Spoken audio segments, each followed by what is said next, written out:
evening, good evening, good evening. Welcome back to another session of the Sunday Sit Back with me, DJ B. How we all doing?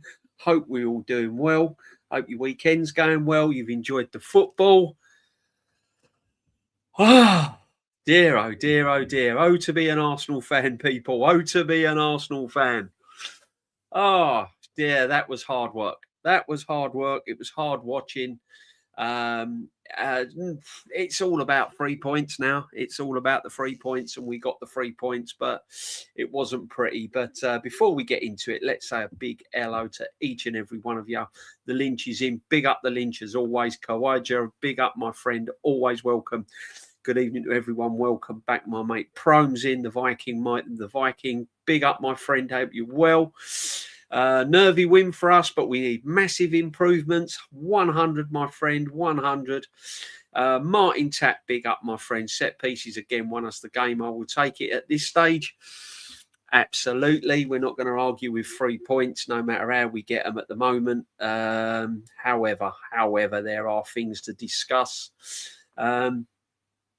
Big up DJB. I don't see any positives apart from the 3 points. No, not really. Not really, to be honest with you. Our goalie's man of the match. Yeah, top draw. Top draw is David Raya. I'm sorry.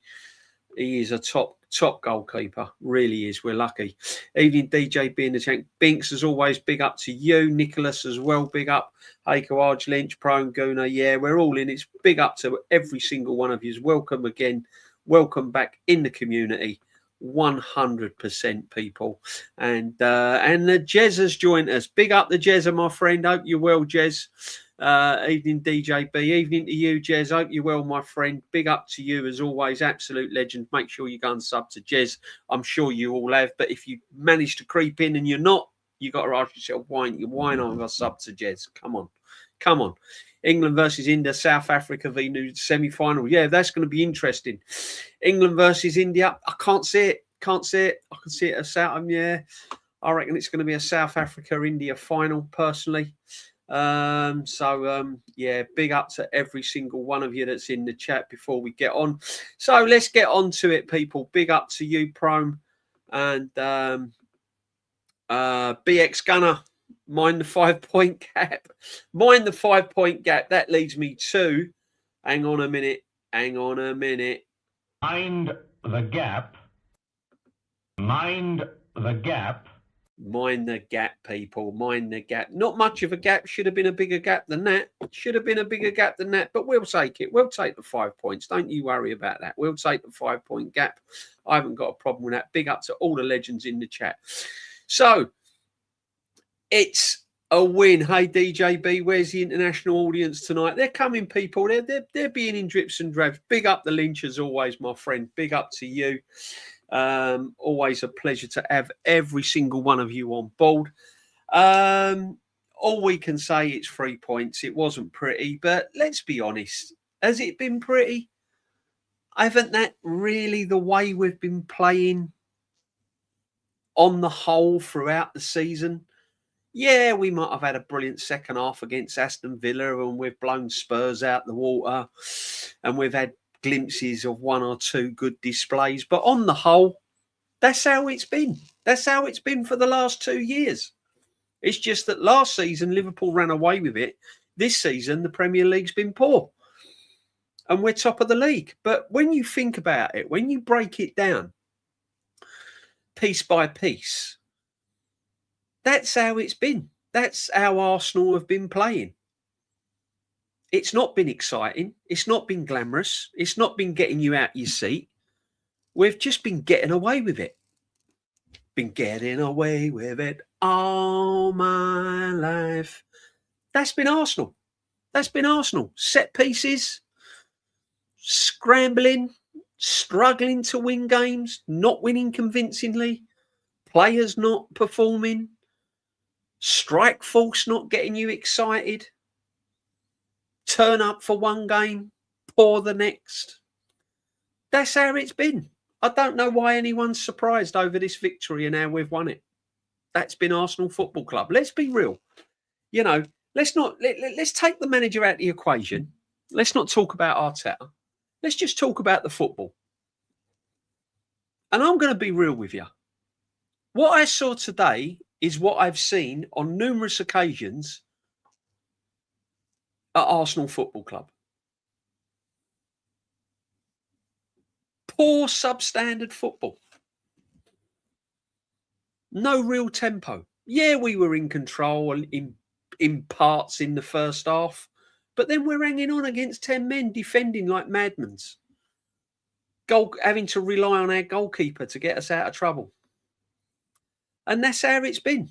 Praying for a corner. The loudest cheer in the stadium is when we win a corner. That is it. And the red card. That was the loudest cheers in the stadium today. By the way, the stadium was buzzing at the start of the game. Yeah. Big up to everyone. We're on the Bon Jovi settings, living on a prayer. 100% BX. We've been living on a prayer for about 2 seasons now. We're just hoping our prayers are answered this season. That's all we can hope for. Looks like Declan Rice has finally hit a wall today. He's not only hit a wall, my friend, I think he's got, and as I said in the title, Rice concerns, by the looks of things, I think he's pulled something. I think it's either groin, it's either calf, it's either thigh. He's pulled a muscle there. Don't be surprised if he doesn't rock up against Brighton, and that will be a big miss. I know we weren't brilliant, and I know Declan Rice weren't brilliant, but when he came off, we looked disjointed. We looked all over the place. Zubimendi, I'm sorry, I don't get it. I don't get it. Someone tell me. I'm expecting poor man Andre Pirlo. I'm not seeing it. I don't know what he brings to the party. I'm sorry. I really don't get it. I don't get it. I'll take 3 points. We're going to win Messi. Yeah, it's going to be messy. It's going to be messy. Yeah, it's going to be like clearing up your front room after a surprise party when your parents are on holiday, people.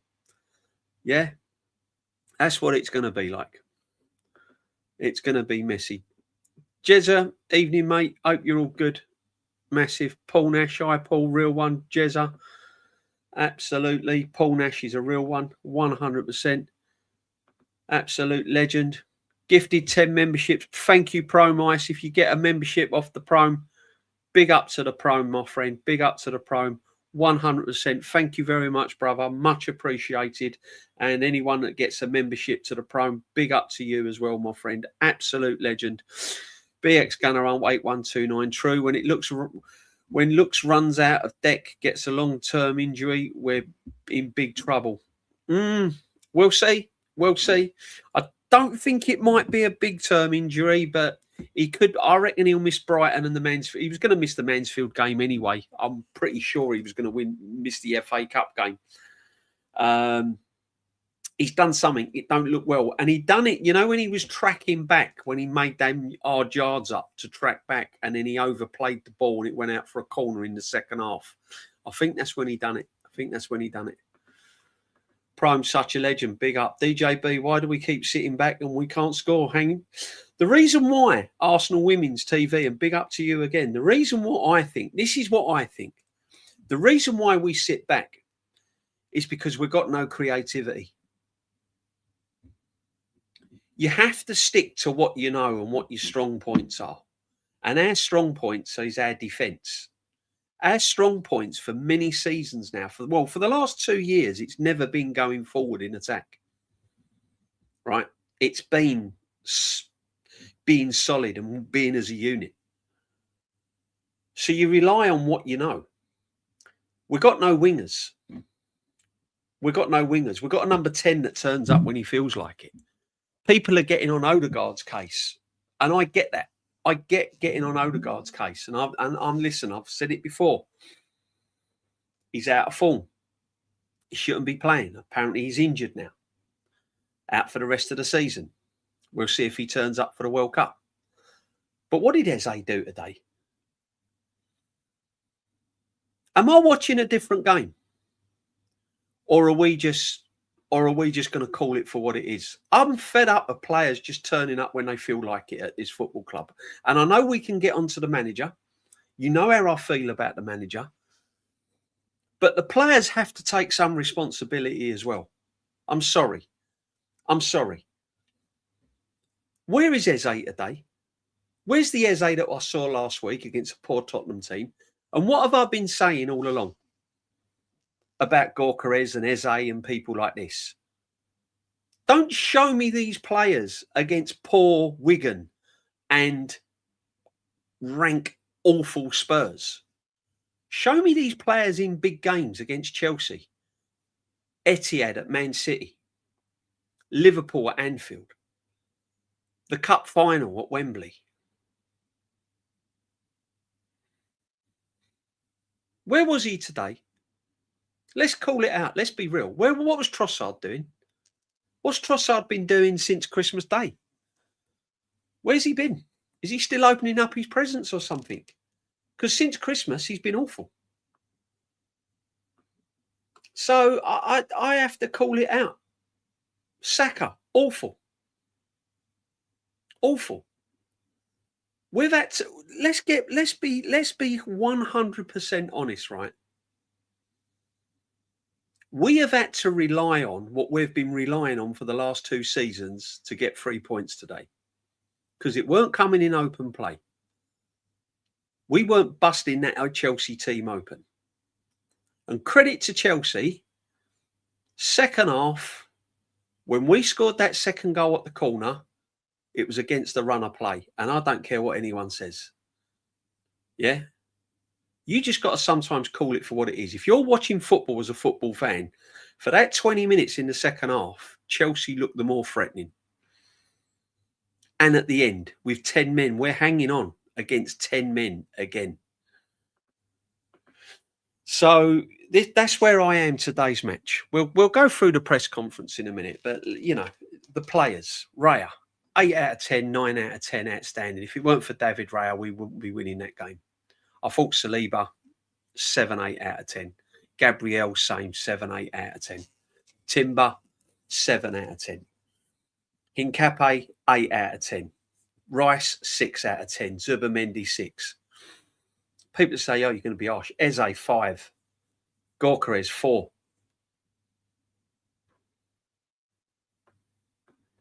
Let's be honest.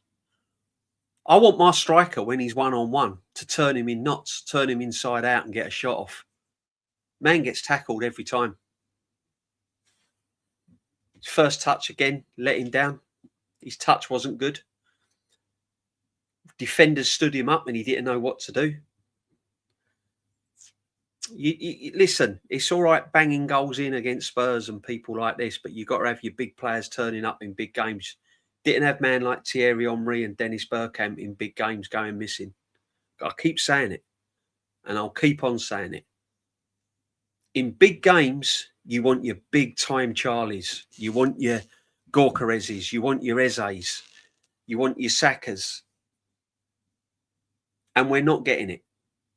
And if we are to win this league, and if we are to win the Champions League, and we want to act like a big football club winning big trophies, big players have to turn up in big-time games. I don't want control. I want obliteration. That's not a brilliant Chelsea team. I've seen better Chelsea teams than that over the years. And you got players not turning up. And the only reason why we've got away with it is because we've scored 2 set pieces and Chelsea scored 1. And that was it. I cannot remember in the 70s, 80s and 90s and 2000s when corners kicks were permitted to descend essentially into rugby scrums. Why has this been allowed? I don't get that either. The pushing, the pulling, the scrumping, the grabbing is ridiculous. By the way, Declan Rice, that should have been a penalty. Like, you know what I mean? I mean, it's just madness. Big up to every single one of you. Absolute brilliant. Sick of sitting back when we're winning. I'm happy to sit back if we're winning and we're taking the sting out of the game. It's all right sitting back if you're in complete control of the game and you're keeping possession of the ball and you're not allowing the opposition to get opportunities to come at your goal. That's fine. You kill the game. It's game management. I'm all for that. Yeah.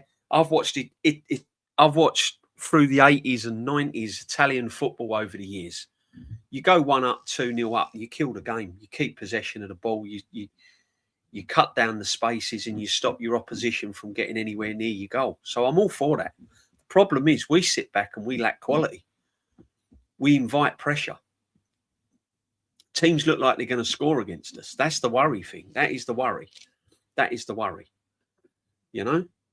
But listen, as I said, you know my views on the manager. But at the end of the day, players have to take the responsibility as well. And there's no excuses for Eza today, Saka, Gyökeres, Trossard. Just no excuses for me.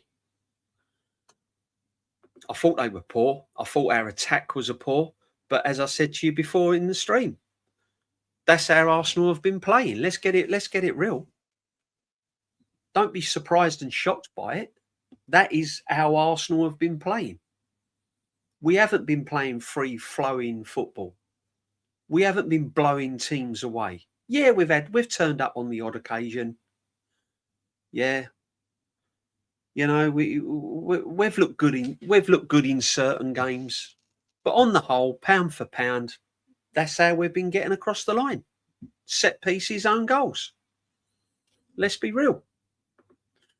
If it wins us the league, I ain't going to complain. Going forward, it's not sustainable. Next season, we'll be lucky to be in the top 5 playing like that. So, yeah, it is what it is. Can we get a refund for Zubimendi, for fuck's sake? You shit. Go get Tonali. Listen, I think the shit is probably a little bit over the top. However, I can see where you're coming from, AFC 1987. I agree with you. I just don't know what people get excited about. I look at Tonali, proper player. I look at Tonali, proper player. I look at Zubimendi. I'm with you, bruv. I'm totally with you. Big up to you. I've seen worse than Zubimendi. I have seen worse. But I've tried all season to look at a player that was going to bring me something completely different to this Arsenal football team. Someone that was going to break lines, someone that was going to run with the ball, someone that was going to hit a 20, 30-yard pass and get the attack going. And I don't see it. I see a Mr. Safety that gets tied up in knots when we're defending. That's all I see. You know? Big up, Adam Hall. Welcome, my friend. Welcome to the community, my friend. Big up to you. Big up, Flyberry as well. Big up to you. Welcome. Hope you're all well. AFC, again, absolute legend, my friend. 3 points, but the attack, we have toothless. Not only that, they let Trans play through them too easy. Back 4 and keeper won us today. Clocking, exactly. You've got to call it as it is. You've got to call it as it is. If it weren't for David Raya and our defence, we lose that game. And I suppose that's what they're there for, but that's what they've been there for the last couple of seasons. I keep saying it. The reason why we're in the title race is not because of our attack. It's not because of our final third. The reason why we're in the title race is because of our defensive unit and how solid we've been. And Gabriel, man like Saliba, Rice, Raya, Timber, Hincapié now. All right, he got the own goal. He's unfortunate with a corner, but at the end of the day, he's had another good game. Then you look at your final third. Your back 4 is looking for support. Your back 4 is looking for a centre forward to hold the ball up, to allow the midfield to get beyond defenders. And he's losing the ball. He's getting tackled. You know what I mean? It's like, I don't know what I can say. I have to be honest. And people go, oh, Arteta. Yeah, listen. You know how I feel about the manager, but sometimes you have to look what's in front of you on the pitch. You have to look at the players. And the players have got to perform better than that. I'm sorry. I'm happy with the 3 points. Over the moon, we got the 3 points. Jumping up and down. Yeah, came out, buzzing about the 3 points. But it's a football channel and we're talking about football. And when you're talking about football, it ain't really good, is it? Let's be honest. Let's be honest. Pro Mice Game Legend for giving out your memberships. Yeah, absolute legend, Pro. Absolute legend. And big up Jez as well, a legend as well. Make sure you're subbing to Jez is Arsenal. Does brilliant things. Knows he's Arsenal as well, man. Eze the only good against Spurs. Listen, I'm a massive fan of Eze, and I wanted Eze at the football club 2 seasons ago. I wanted a double. I wanted a Elise and an Eze. Right? The only thing that worries me with Eze is that I don't see him perform on a regular basis. I see him perform when opposition is weak. I see him perform when opposition are not organised. I'll give you another example. We have Everton. Our next home game is against Everton. And I'm telling you now, if you watch Everton play under David Moyes, they are well drilled, well coached, well organised, and they are dangerous. And they are physical, and they're hard working. I'll watch the match of the day highlights with Everton. And I'm telling you now, they are a dangerous outfit under David Moyes. And they're the teams you look at and you think, right, what can Eze do now? What can man like Gyökeres do? How can we now spin it and make teams like this feel awkward and put them on the back foot? And they don't turn up. They don't turn up.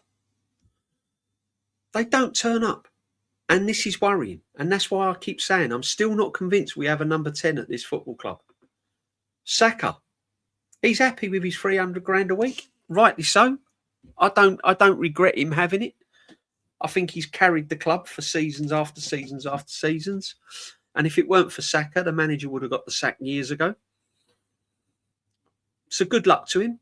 However, now you've got that money and you're the top earner at the football club, I want to see top performances. And you were poor today. Simple as that. Simple as that. Trossard, nope. Martinelli comes on, does what Martinelli does. That is Martinelli, off the bench, super sub. That was it. Full of running, head down. That was it. So we still need a left-sided midfield player. I think we still need another baller in midfield, creative midfield player, proper creative midfield player. And I still think we need proper backup for right-hand side. Or if not, someone that's going to push Saka to the limits where he's struggling to get in the team. That's what I'm looking for in the future. Yeah, big up, Pro. I'm happy to help. Absolute marvellous, my friend. I think we sit back because Arteta is a coward. Yeah, but I think the players... do you know what another reason why we sat back, Pro? Because the players are knackered. The players... said this to Matty. I spoke to Matty on the phone. Matty, the Southern Gooner, big up to him. I said, I'm looking at that game today and I'm thinking, right, change gear, go up another level. Go up another level, up the tempo. Get the ball moving. Start running through the line. Start breaking the line. Start running beyond the defenders. Start stretching them. Couldn't do it. There was no one in the team that could do it. Their legs are gone. They were running in quicksand. Declan Rice had gone. Legs had gone. Zubimendi had gone. He looks tired. Timber looks gone. No overlap. Saka, creative. Again, no burst of pace. Didn't have that injection to go up another gear. Gyökeres looked tired, looked fatigued. Trossard just runs around in circles, doesn't really create anything. So I'm thinking, well, that's how it's going to be now for the next 9-10 games. That's what you got to watch, Pro. That is how it's going to be. It is literally going to be like that for the next 10 games. That's how it's going to be. You're going to be watching it like that. Hiding. You're going to be watching it sort of. Yeah, that's how it's going to be. £1 billion spent. Eze, best squad in the world. I should be watching it like this. No problem. Yeah, come on in, bring it on. Who we got? No problem. Smash them. Done. Fact of the matter is we can't be doing it. DJB looking proper casual tonight in the Fred Perry. Big up, my friend. Can't beat a bit of Freddie. Can't beat a bit of Freddie, Paul Nashy, my friend. 100. Got plenty of Freddie. Plenty of Ben as well. Got the old Ben Shermans as well. Zubimendi played a pass to the goalkeeper. Yeah, I know. Yeah. I know, bruv. Pressure, see? Pressure. You do that at the Etihad and Haaland, he's in. Yeah. Saka anonymous today. Yeah. He weren't anonymous when he was signing that contract, though, was he? I read that Rice got subbed because he felt something. He asked to come off. You know Declan's in trouble when he's asked to come off, Pro. Yeah. Is Odegaard really injured? Binks, we're going to have to look into that. I personally think, and I said this, I can't remember who, I think I might have been on Lee's channel. I can't remember. I might have even been on my own channel speaking to Kenny Ken on Thursday. I can't remember when it was. But I said I think there's more to it than Odegaard not getting picked to go in this team. I think he's had a massive fallout. I think there's been words. I'm telling you now, don't be surprised. And I've said this 3 weeks ago, and I've been laughed at. Don't be surprised if Man don't rock up at Man United next season. Done deal. I reckon a couple of games to go before the end of the season, you'll see it. Man U make their third summer transfer window. You know, like we tapped up Zubimendi and then he signed like 6-7 months later. I reckon he's going to end up at Man United. I reckon he's gone. That is what I think. I could be wrong. If I'm wrong and I hold me out, I'll say, yeah, that was madness. I don't know why I've come out with that. But I've just got a feeling he's going to end up at Man United. Eze could have gone for a pint and I wouldn't have noticed. You got to call it out, Flyberry. You have to call it. You have to call it. Listen, and that's nothing against Eze. I love Eze. Honestly, I think Eze's a great player. But I've fed up with it now. 20-odd years without a Premiership title. Never won the Champions League. I want to go next levels now. I want to go next levels now. I don't want players at my football club that turn up when they feel like it. I want to get that feeling back where we've won games in the tunnel. When men like Henry, Lundberg, Dennis Bergkamp are lining up in the tunnel and you know you've won the game. And they're being led out by Tony Adams and you got men like Sol Campbell and, you know. That's where I want to get back to. I don't want PR merchants that just turn up when they feel like it. Oh, it's Tottenham, they're rubbish. I'll turn up today. Who we got next week? Man City away. No, I think I'll have a little stroll in the park. Not for me. I want players that are going to give me 8. I want players that are going to give me 9 out of 10. Listen, my season ticket's gone up 4%. Yeah. I demand it. Sorry. Eze was poor, looked like he couldn't be asked. Exactly. It's not good enough, is it? You can't blame the manager for that. Can't blame, and you can't ike him off because we ain't got a number 10. We got one on loan, and we've got Odegaard, who's meant to be injured. I think he's sold. I think he's gone. I think the deal's been done. I think Gorka has had a good game, DJB. He works hard. He runs the channels. He tries, but he's touch and he's one-on-one, man. He got tackled how many times? So easy. He's so easy for a centre forward to get the ball off of. I know he's a goal scorer. I understand that. I rate him. I want him to score goals. He scores goals and he would still be my first choice. But he's got to do better in certain situations, Prome. I'm sorry, man. In certain situations, he's got to do better. No, Eze is too consistent, and him in an Arsenal journey, he's been very poor this season. Clock end, there's a lot of players that have been like it this season. This is what I said to you earlier in the stream, people. What you saw today, let's be honest, is pretty much what we've been watching for the last 2 years. Let's be right. Let's get it right. Yeah. Let's get it right. Come on. It's pretty much what we have been watching for the last 2 seasons, yeah? Why does Eze turn up only against Spurs? He was poor Binks. I don't know. Don't know. He weren't the only one, was he? Trossard's been poor. Saka's been awful. See, and what gets me right, Odegaard has taken so much stick, and I get it. I get it.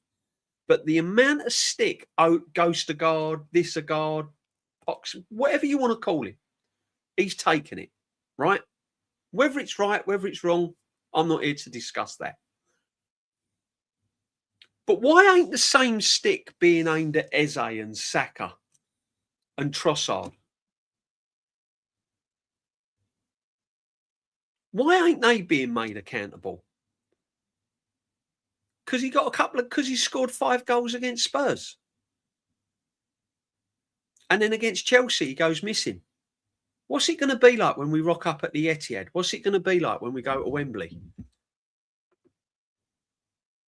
Crystal Palace fans will tell you the last 2 seasons, Eze has been showing up in certain games and then going missing. If there's a Crystal Palace in the chat, I'm telling you now, I've been told by Crystal Palace fans, when we got Eze, this Crystal Palace fan turned around and said to me, don't get too excited. Don't get too excited. And I went, I think he's brilliant. Yeah. The odd 1 or 2 games you've probably seen him in on Match of the Day, you might think he's brilliant. But when you're watching him week in and week out, you're lucky to get 3 games out of him consistently. I'm just putting it out there. Big up the Jezza. Come on, a Jez. DJB, I'm in block 514. I'm in 503, me and Kenny Ken. Come on, a Jez, for the cup final. Where are you, mate? 503, my friend. 503. So is Kenny Ken. I'm in 503, row 8, seats 67 and 68. Yeah. Me and my son. Can't wait. Can't wait. We better turn up for that guy. I'm telling you, you play like that today in that cup final, Jez. City are walking away with that Carabao Cup. We ain't winning that, brother. Trossard needs mentioning. He was shocking. He's been shocking since Christmas. He's had a really good season up till about the end of December. Since December, he's been off it. He's been off it. But then I would have sold him last season. And let's be honest, he wanted to leave. If the right offer had come in, he wouldn't be at the football club. People forget this. Martinelli wouldn't have been at the football club if we'd have got the right offer for him. If someone had offered anywhere near what Arsenal was looking for, Martinelli would not be at the football club. Trossard would not have been at the football club if they'd have got a deal done. I ain't going to lose sleep if Trossard leaves this football club. I won't be like, oh, no, I can't believe we've sold Trossard. I'd be like, yeah, what did we get for him? Okay, fine. Fine. It depends what you want as an Arsenal fan. If you just want to have some sort of kind of, you think you've got this personal relationship with certain players and you want to keep them at the club because you feel like, oh, you know, look what they've done. Oh, they've been brilliant servants, yeah? Been brilliant. I've had my car 6 years. It's been fantastic servant for me. But if it starts breaking down on a regular basis, I'm getting rid of it. I'm not keeping it. It's like players. They're breaking down. They're past their sell-by date. You got to move on. You got to move on with the times because you're going to be left behind. I keep saying it. We win trophies this year. You need a mass clip. You need players out of this football club, and you need top quality players coming in. So, man like Saka, if he plays like that today, he knows he's getting dropped the next game. Eze, if he plays like that today, he's getting dropped the next game. And I'm telling you now, if I can sign another striker, that can challenge Gyökeres, I'm signing him. Because they'll soon pull their socks up then. Big up to everyone in the chat. Big up the Prime, the memberships. Suge, big up my Suge, man. Hope you're well, brother. Hope the family's well. Hope everyone's well. Big up DJB in the chat. Hit the likes and subscribe. Big up the Suge. Absolute legends. And Suge has come in again. Quick free kick while I was napping. He caught me napping, Suge. You've caught me napping, brother. I think even with a new manager, we need a big clear out before we're successful. Suge, you're on my page, brother. You are on my page. I'm looking at 7 or 8 players minimum. The standards are not there. Suge, I've been saying this now for a long, long time, right? We're getting carried away, Suge, with the Premiership, that we're winning it, that you know, we're top of the league, we're in the Champions League, we're in 4 cups, and I get that. But let's be brutally honest. The Premiership this season, top 6 teams, not so much your middle teams, but your top 6 teams, and I'm going to put Newcastle in there as well, have been pretty poor. Man City, not been the Man City. They've been pretty poor. Liverpool, poor. Man United have now shown a bit of form, but on the whole, been poor. Spurs, we all know about them. Yeah. Newcastle, not really been playing well. So we might get over the line and get away with it. But going forward, Suge, I'm with you. There are 7 or 8 players there, past their sell-by date, need to be moved on, and we need to try and improve on this club. Because as I said, I'm fed up with players putting 5, 6 out of 10 performances in and still rocking up the next day. Yeah. I want them pushed for their places. Big time. Big up, Suge. Thank you very much indeed. Big up, my friend. Joseph Connor Golden, member for 8 months. Absolute legend. Been with me pretty much from day one. Big up, my friend. Big up, DJB. Top man. You've done great with the channel. Thank you very much, brother. Listen, everyone with a channel does great things. I just try and be myself, and I just try and be as honest as I can. And I don't flip-flop around. And those that have been following me know that I'm genuine. You know, if it needs saying, I'll say it, like I am with the players today. Not so much on Arteta today. I'm pretty much with the players today. I'm sorry, there's no excuses to rock up in the North London derby like that and in certain players put performances in like that. Making me nervous. I'm not having players making me nervous anymore. I'm sitting there and I'm hiding. I was like panicking. That last 10, 15 minutes, I'm thinking Chelsea are scoring here. There's only one team in this. Any news on the Rice injury? Not at the moment, my friend. I think it's muscular. I think he's done a groin or something. I'm only speculating, but I'll be very surprised if he rocks up against Brighton. And then I'll get onto the manager if he does, because he's not fully fit. We looked awful today, dead on our feet. Yep, Vincenzo, big up to you. I've been saying it. We look fatigued. We don't look as if we can go up that next level. And that's what worries me. It all comes down to Arteta players he's brought in. Yeah, I see where you're coming from, but let's be honest. Most managers, if they'd have had the opportunity, would have got Gyökeres and Eza.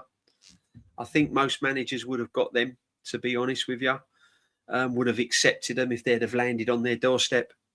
Gyökeres was 97 goals, top quality striker, goal scorer. I wouldn't say other aspects of his game is that good, but he's a goal scorer.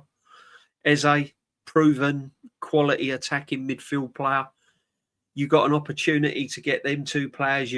Don't matter who you are as manager, you're not going to turn them down. I just want to see a bit more from them, to be honest. I'm going to be brutally honest with you. I just need to see a little bit more before I make up my mind. You know, we know this manager doesn't turn attacking players into world beaters. He struggles. You've only got to look at his record with strikers. And let's be honest, they've not improved much, have they? Saka's... I mean, I keep saying it. Has Saka gone to those levels where you just think, oh, this guy's worth 140, 150 million. This guy, you wouldn't be able to afford him. Honestly. I don't think he has. Martinelli is just, 35 mil. That's being generous, I think. I don't know. If I'm a manager of a football club, I'm looking better than Martinelli. I'm going to be honest with you. Matthias Nunes did the same incident and get given yesterday for Leeds. Yeah. Oh, the inconsistency in refereeing. We're going to talk about that because I saw a push. I've seen push. You know that goal that Spurs scored and got disallowed because of the push on Gabriel?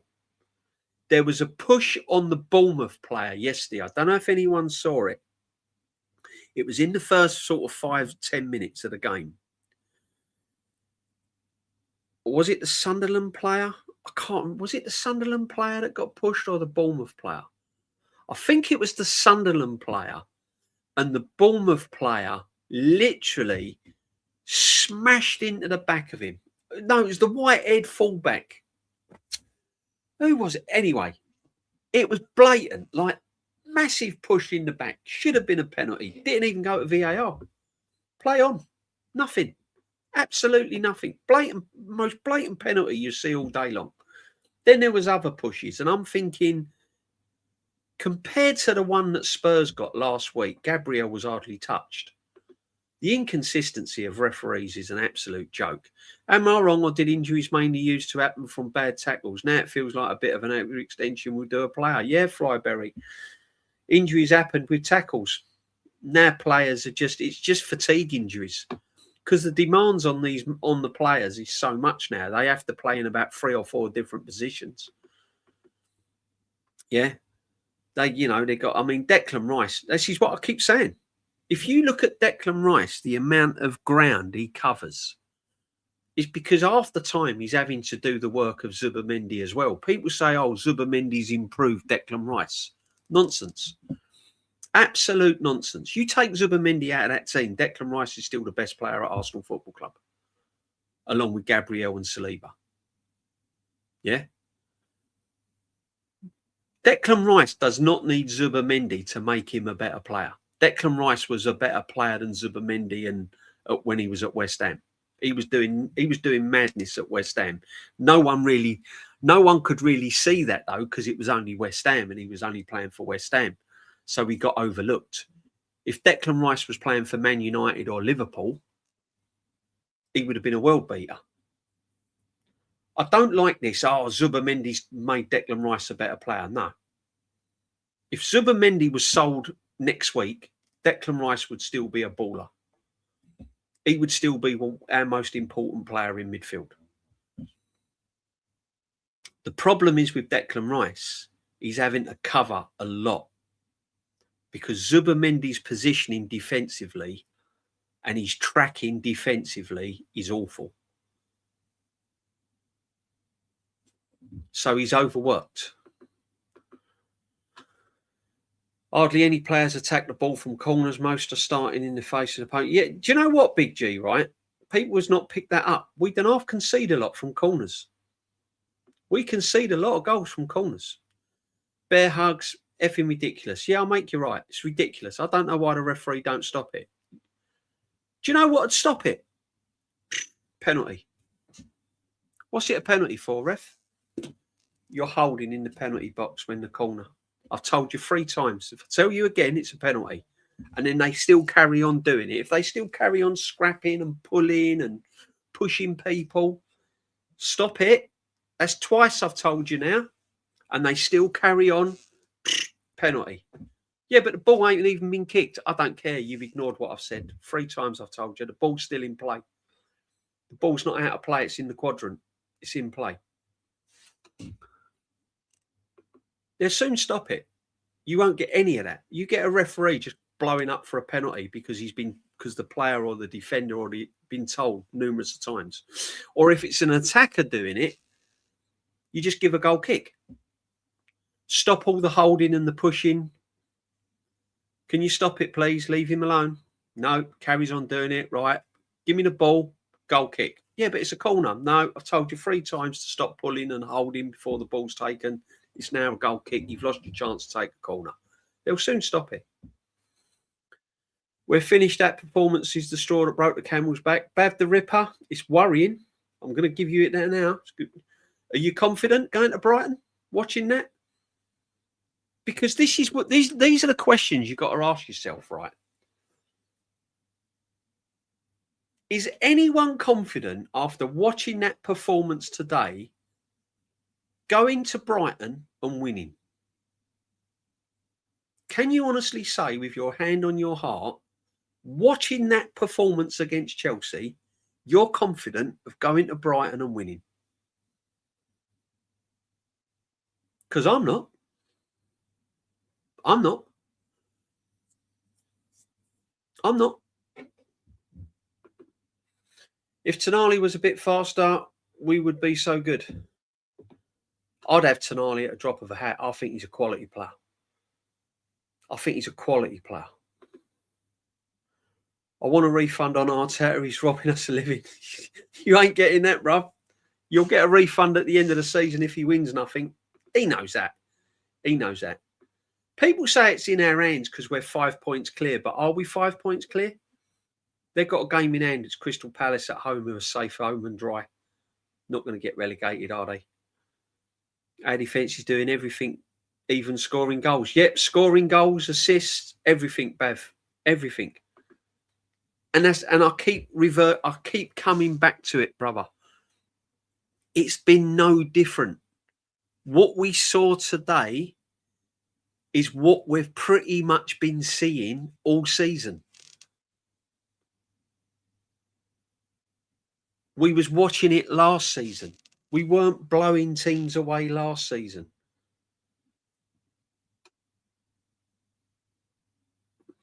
It wasn't an own goal. It was a goal given to Saliba. Yeah, Saliba got it because it was heading towards the goal, apparently. Nicholas Tavares, no worries. I've got to catch up with the chat people. Big up to everyone. Arteta, Postman, Pat, getting lucky playing lottery football. Yep, Michael Thomas, best name in the world. Mate, you're right, my friend. Postman Pat at it again. Got lucky, didn't he? He got lucky. I mean, he was, at the end of the day, he was praying for a set piece, wasn't he? His little face when we get a corner, man. Honestly, his face when we get a corner. Yeah. Because it weren't coming from open play. We weren't creating anything, was we? I don't think we hardly had a shot. And I'll tell you another thing. Do you know Chelsea's biggest downfall? Do you know the reason why Chelsea Football Club won't win any trophies? Because of their goalkeeper. If Chelsea have David Raya, they win that game. Simple as that. They get something out of that game.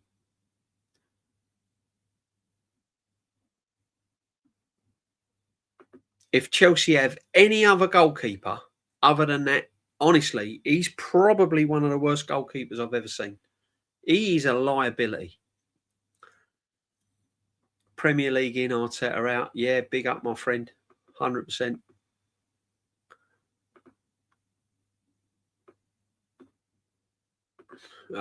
Paul Nash. Good evening, Paul. Good evening, everyone. Make sure you are smashing a like, guys. There's 78 people in. Should be around about that figure on likes now. Make sure you smash the like. It does help the channel. If you've come across the channel for the first time and you think, oh, I've never been here before, put a sub to it as well. And Jez is in the chat as well. Jez has also got a channel. Big up to every single one of you. Michael Thomas, terroristic football. Exactly. It's boring, man. I've got to be honest with you. It is horrible to watch. If it wins me, if it gets us the Premier League, so be it. You're not going to look back and go, oh, you're just going to be celebrating winning the Premier League or the Champions League. But when you sit down with your chat or with your mates or in the pub and you're just talking football, it ain't brilliant, is it? Let's be honest. It ain't great. Do you know what I mean? It's not a movie you want to go and. It's not a movie you want to watch over and over again, is it? Watching Arsenal. Zubimendi was happy at Real Sociedad. He didn't want to leave. Remember? Yeah. Do you know what? He didn't. He wanted. No. He wanted. Let's be honest. He wanted to go to Real Madrid, didn't he? He was hanging it out for Real Madrid. People forget that. Listen, he scored some important goals. I'm not saying he's dog awful. I'd still think he'd look better in the 8. Do you know what, right? And I've said this. Put Zubimendi in the 10. Put Zubimendi in the 10. Try Eze in the 8. And put Declan Rice in the 6. That's what I think. I don't think Zubimendi's a 6. Not in the Premier League. Might have been all right at Real Sociedad. Might be all right playing for Spain. But in the Premier League, in the 6, no. Just take me back to the Ivory days. Lux, man. Oh, telling you now. That'd be great. No, it was an accident. My phone was in my pocket and somehow done. Big up to every single one of you. Yeah, I just don't know, man. I don't know. Perhaps I was expecting too much of Eze. I was expecting someone like Paul Scholes or something. You know what I mean? I was hearing all these good things about him, and I'm thinking, oh, brilliant. Yeah, we're going to have someone that can spray the ball 20 yards, run with the ball, ping a pass, break defences, break lines. He just gets it, gives it easy. And then when he's under real pressure, he's like looking at the stars. You know what I mean? I'm sorry. I just don't get it. Don't get it at all. Big up the Suge again. Big up Lynch. Hope you're well, bro. Zubimendi useless. Yeah, I don't know. DJB or fatigue, a lack of ideas, creativity is worrying. Do you think we'll win the league? We had 1 week off and the players still look tired. He's working. Do you know what, right? Before the Brentford game, I was pretty confident we'd win the league. From what I've seen, right, Arsenal women, I've seen us play against Liverpool, poor. Man United, poor. Brentford away, poor. Wolves away, poor. Against a poor team, done what we had to do. Today, got the win, poor. There's too many poor performances to convince me this team can win the league, bearing in mind we've got to go to the Etihad and Man City have got a game in hand. And that is down to the manager, because the manager's had plenty. He's had plenty of opportunities to rotate players. He's kept Declan Rice on in games that he didn't need to. We're 3-1, 3-0 up against Spurs, cruising. He could have brought Odegaard on, but he kept Declan Rice on for 90 odd minutes. There's untold games he could have rested. He could have not played Zubimendi or not played Rice and played Odegaard. And yeah, tactically as well, he's got it wrong in a lot of games. I'm waiting for the moment we go behind in the second half of the game now to tell us a lot about this team. Top side Highbury, exactly. I just get the impression with this team, if you come up against real quality, you come up against Bayern Munich in the Champions League, and I'm not talking about the Bayern Munich that rocked up at the Emirates early in the season. I'm talking about the Bayern Munich that's playing, that's balling out now. Yeah. You come up against a Bayern Munich team and play like that and play the way we've been playing, we ain't getting away with it. Any team with any real quality, we ain't getting away with playing like that. I'm sorry. It ain't happening. Anyone that follows football and knows football knows that. J-Lux video, I hope it's all hope. They will realise when it's too late. We will be dumped out of every competition soon as we get a proper team. Yeah, I've just said it, yeah. If Delap was inside, Villa all over again, luck. Yeah, it weren't convincing today, people, was it? I'm not convinced. How can you not be convinced going to the Brighton away? Odegaard is not injured. That's going to be interesting, that Odegaard, you know. That is going to be interesting. Bev, I hear it. I put on Betis Sevilla after just the end of attacking free flowing. It's such shite. Yeah, I mean, listen, people say our Champions League draw's easy. And rightly so. We've earned the right for it to be easy. We finished top of the group. Doesn't matter if it's easy or not. Still got to win what's in front of you. At the end of the day, Bayer Leverkusen is not going to be easy. Not going to be easy. We've struggled against Wolves and Brentford. Man United wouldn't be mad to buy Odegaard, thought it would be funny. Do you know what, Binks, right? Do you know what? I'm going to say it right here, right now. You'll see a different Martin Odegaard if he plays for Man United under Carrick. Telling you now. You'll see a different Martin Odegaard. What Carrick's done to Man United and the way he's tactically changing things in game, his in-game management, what I've seen from Carrick is really, really good. Really good. Like, he'll put an extra man in midfield. He'll play free at the back. He took off Maguire today, I think. You know? He does. He just does things. He does things. And when you think that, and you got to remember, he's managed before. This ain't his first job. Some of the things he's doing in game. I mean, Man United are third in the table now. That's a scary club to get their act together. Man United are massive.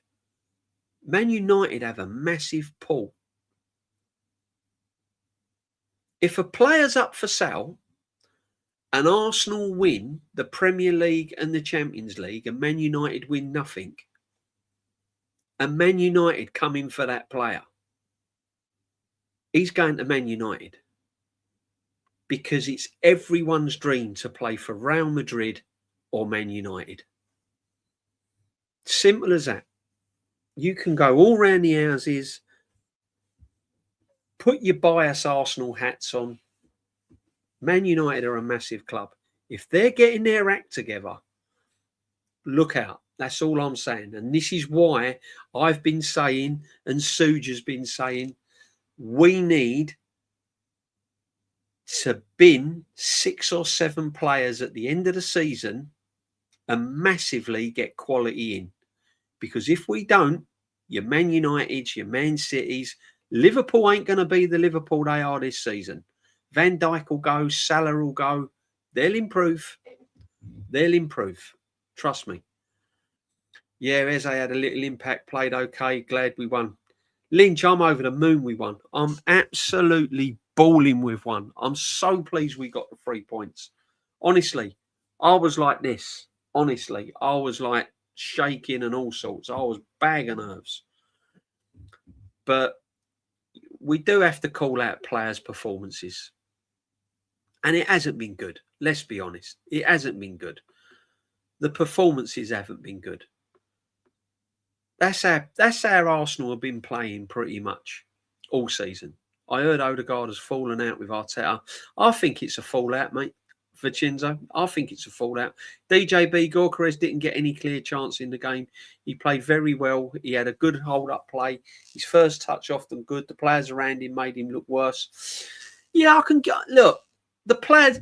Strikers do feed off of players around them. And if the players around them are not performing, especially wingers and creative midfield players like the number 10, it can make them look ordinary. I see where you're coming from, Prime. But from what I saw of Gorkarez, he had 1 or 2, 3 or 4 opportunities where he could have beaten his man. And the ball was taken off of him far too easy. That's all I'm saying. I just feel he needs to be a little bit more... He don't come across as technically gifted to me, Gorkarez, does he?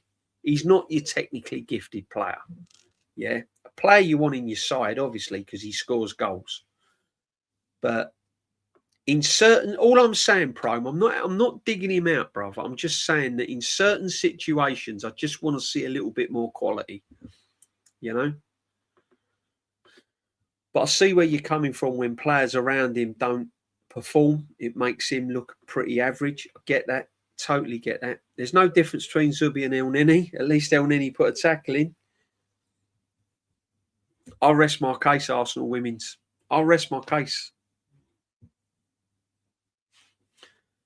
I'm not seeing anything massively different in Zubimendi than what I've seen in Jorginho, what I've seen in Partey, what I've seen when El Neni's played. I haven't seen anything massively different. When you sign a player of Zubimendi, you expect you expect to see a complete different dimension of your midfield. When you sign a top quality midfield player, you expect to see completely something different. I'll give you an example. When Alexis Sanchez rocked up at Arsenal and prime Mesut Ozil, when Mesut Ozil had that unplayable season, our complete midfield changed. Everything changed.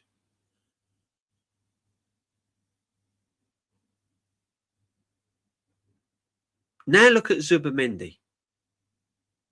Has he had that much influence the way Alexis Sanchez had at Arsenal, Mesut Ozil had at Arsenal?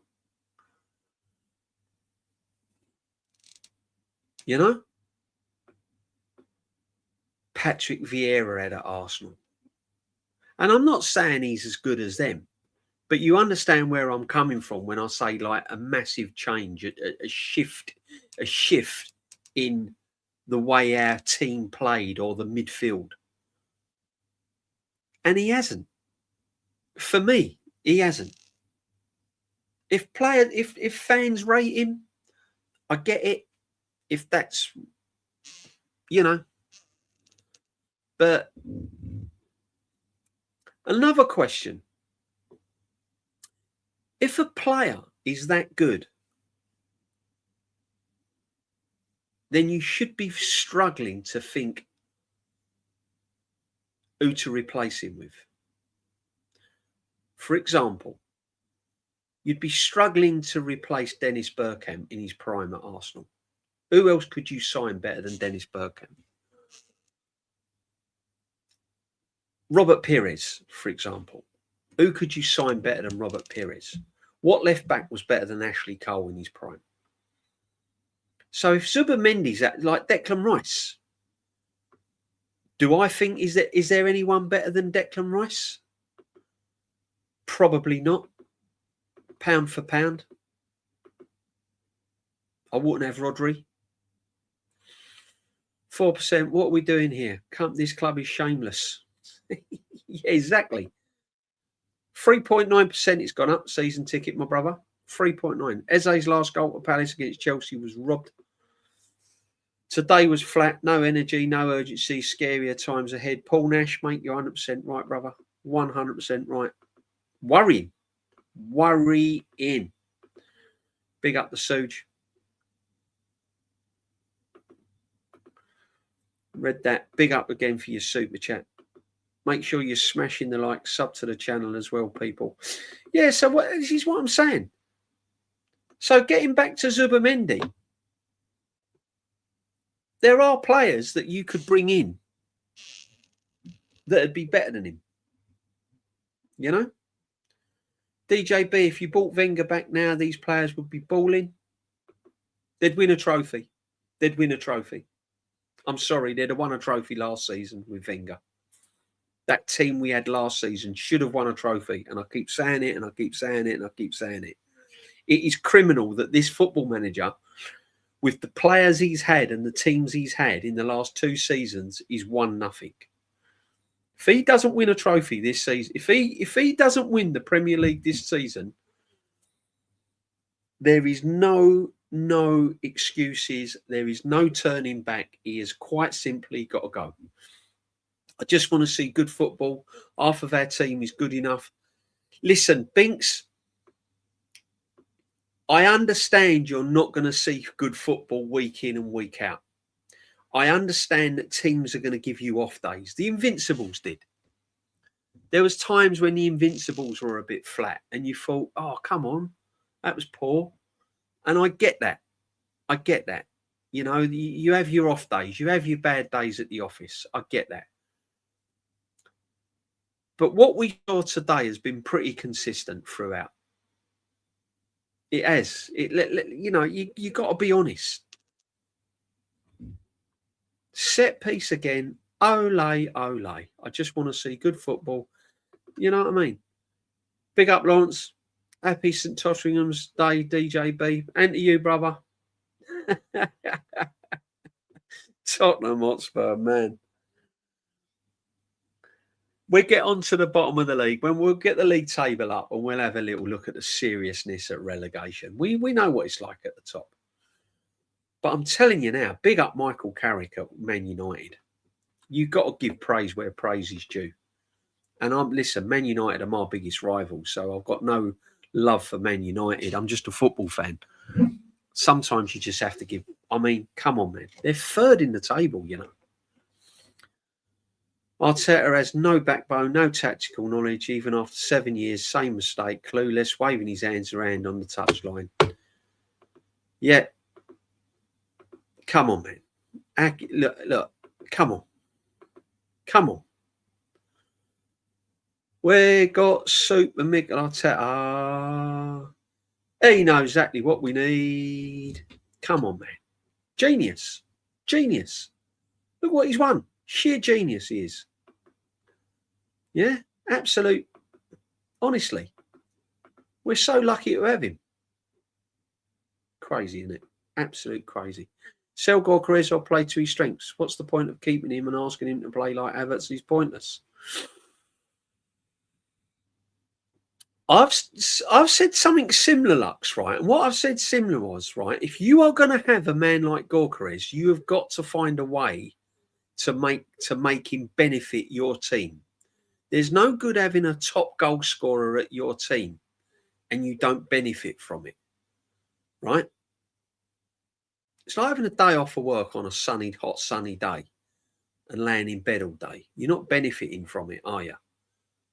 Do you know what I mean? It's kind of, yeah. I see where you're coming from, Lux. I wouldn't sell him. But again, would I sign another striker? Yeah, I would. Would I get Alvarez or another striker? Yeah, I would. If another number 9 came on the market, goal scorer, I'd sign him. Reason being, because I believe at big clubs you need to be pushed for your place. Gyökeres dropped stinkers, 2, 3, 4 stinkers. You got quality to come in your team. Saka not performing, got man like Elise to come in your team. All I'm saying, right?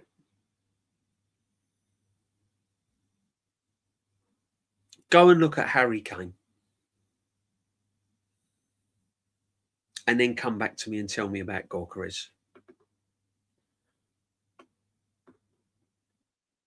That's the standards I want at my team. Harry Kane is a top world-class player. And you know me, guys. I don't use that word world-class freely. But Harry Kane is a top world-class striker. Yeah. And for Gyökeres to get to them levels, he's got to do the simple things right. Yeah. And he will do. He will do. I just don't think he'll do it under this football manager. That's my biggest concern. I've said it all along. I think long term, this manager will damage Victor Gyökeres.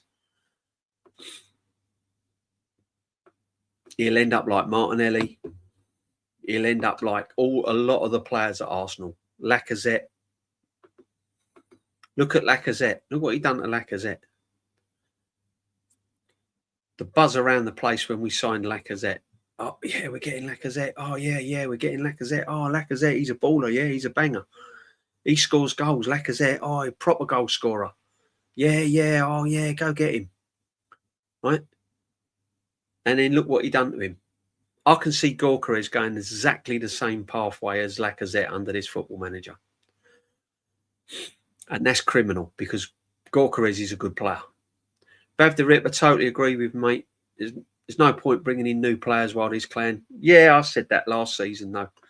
I don't want this manager to have any more money. I don't want any more money spent until this manager can prove himself.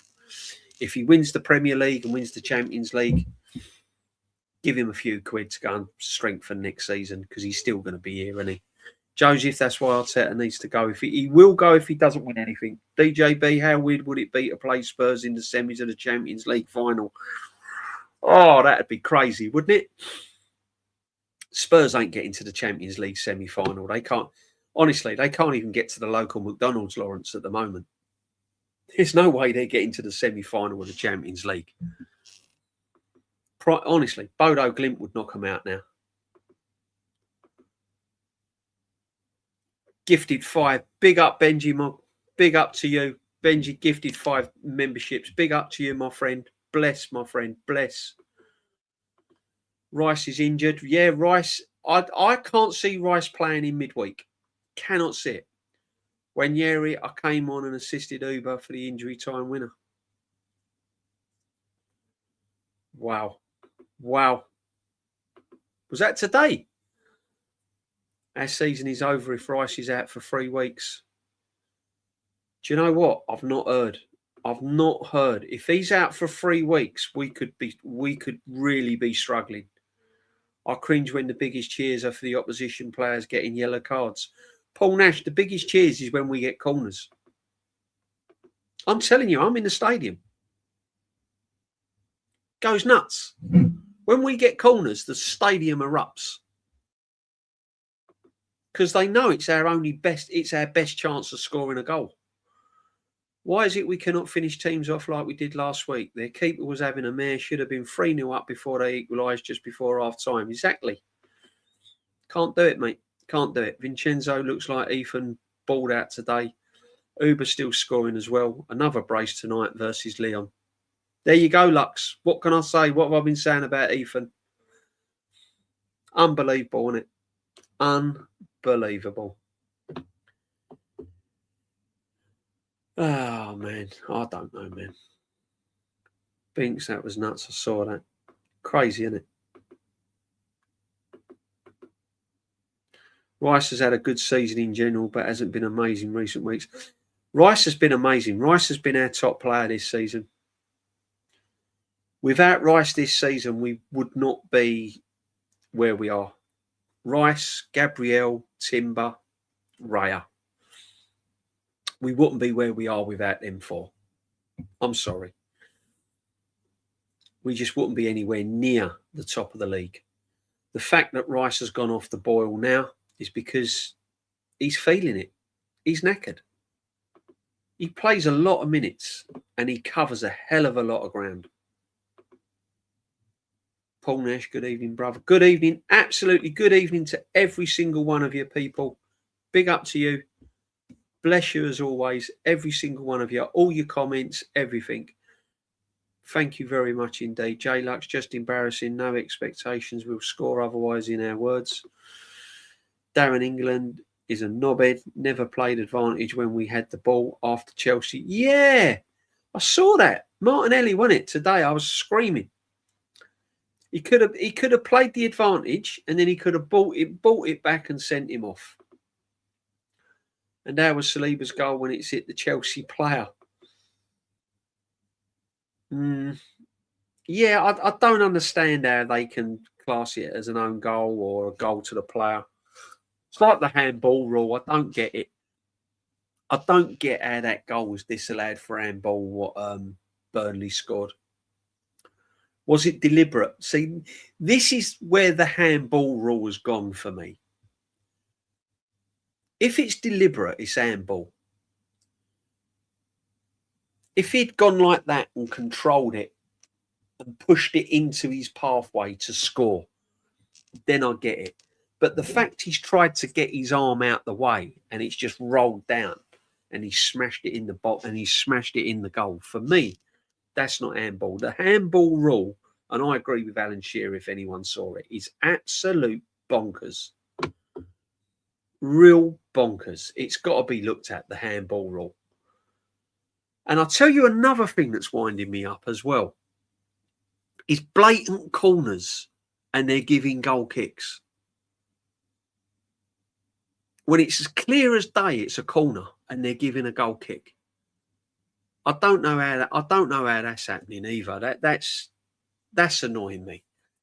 And the inconsistency, like as I picked up earlier on, when you saw the push on Gabriel that weren't a push really, and yet you've seen pushes. Yes, people being pushed yesterday, and nothing was given. You know, crazy. Binks, our goal stats from corners are probably better than those from pens. Yeah, it's crazy. Maybe a deflection. It looked like Saliba's header was going in on target. I think that's what it was. I think that's why it was given to Saliba, Khawaja, because they're looking at it that if the player hadn't have been there, it would have gone in anyway. That's how they decide it, I think, yeah. So they look at the direction of the ball, and if it's going in anyway and it hits the player, then the header's given to the player. If it was going wide and it hits the player and goes in, then it's an own goal. Big up to you, my friend. Binks 90, I know it's ridiculous. It's Arteta effect. Man.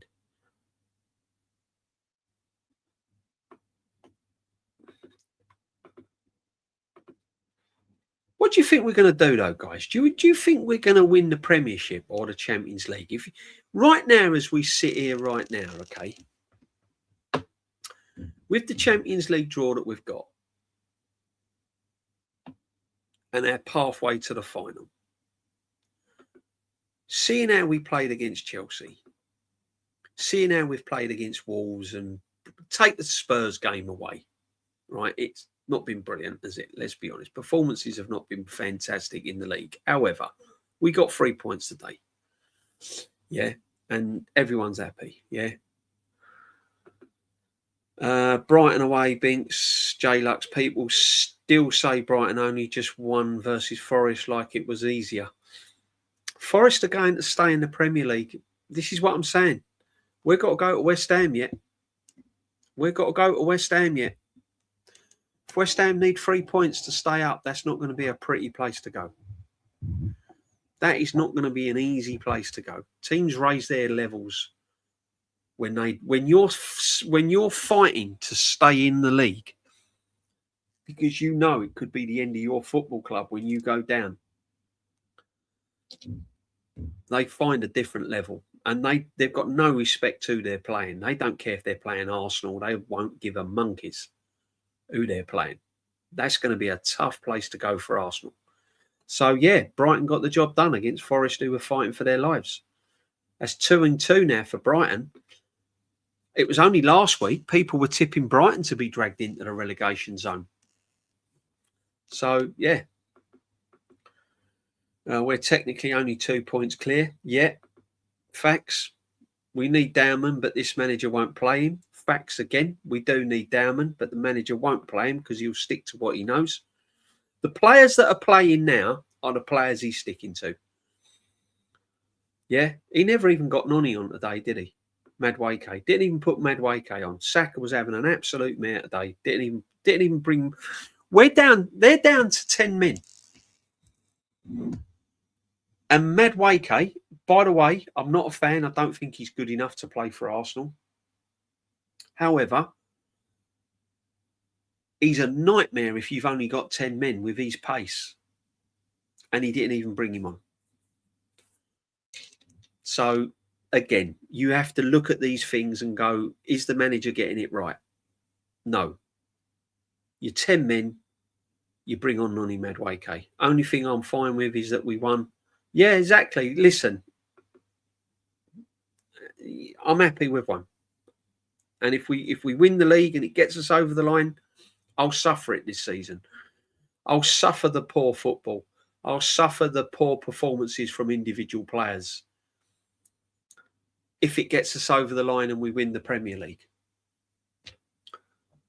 But once the dust settles and the sun's out and the World Cup's on and the World Cup's finished and I'm looking towards the fixtures I'm looking towards next season's fixtures and I'm renewing my season ticket, I want to see better things. I want to see something different if this manager's still at the football club. And I want to see top draw players. I don't want to see players just doing a job. Not for me.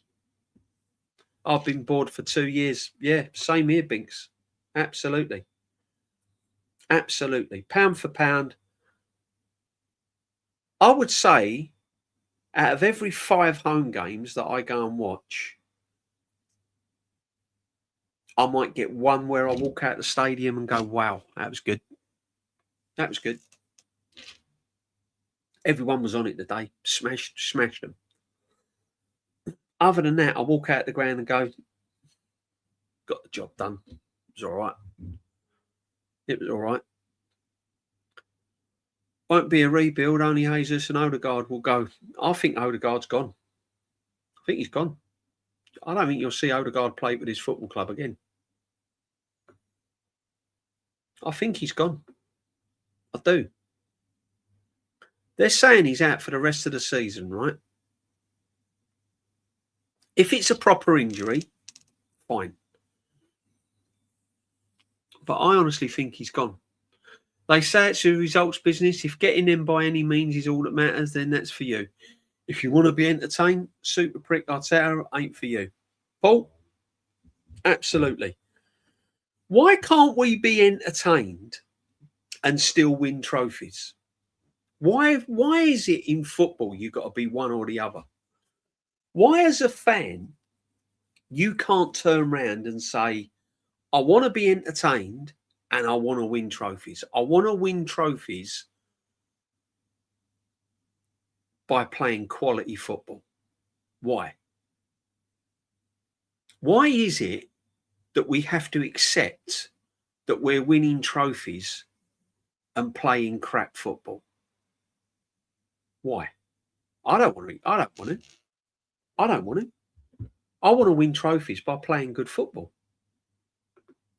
It's an entertainment business. Arteta in the game management is terrible. Always has been. Always has been. Bayern beats us in 2 legs. I'm telling you now. Bayern. I'm glad we ain't got Bayern.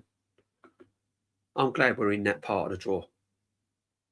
The thing we are tired is a myth. It's the stress and the anxiety of being in a title race. Didn't look tired against Spurs. Agree, he needs to rotate more 100%. But for me, it's a mental issue. I think it's a bit of both. Personally. Sell Odegaard, Trossard, Martinelli, Jesus in the summer. Yep, put Havertz in with that. Ben White in with that as well. Yeah. 100%. 100%. Madueke in with that as well. Watching Arsenal is like watching Appointment with Fear, the only 70s when I was a kid. I remember hiding behind a cushion on Friday nights. Andy Kershaw, big up, my friend. Yeah. It's like watching The Exorcist, isn't it? Do you remember when that film come out? Horrible. Hi, mate. We really need a left wing in the summer. Massively. Big up to you, my friend. Trossard is done. I said it's a flip of a coin. You know, when like you look at the team sheet and you go, is it Martinelli? Is it Trossard? I think he gets with his coaching team midweek and discusses the game. And he goes, right, so Saka's on the right, in the middle, Rice is playing, Zubimendi's playing, Saliba's playing. Who's playing left wing? Right. And I reckon they all sit round the table and he goes, right, what I'm going to do, I'm going to... Eds, Martinelli, Towels, Trossard. Who is it, boss? Towels. Oh, all right, okay. Trossard it is then. That's what I think they do. I honestly don't think they know who their best left winger is. I don't think we've got one. It's whoever does well in training. Yeah, first goal wins. That's what it is. I reckon that's what they do. Or that's the other thing they do out of Trossard and Martinelli. They're all standing there watching the training session. Right, whoever scores the next goal's playing Saturday. Oh, Martinelli scored. Right, Martinelli's in. He's starting. I don't think they know. I think they know they're both not good enough.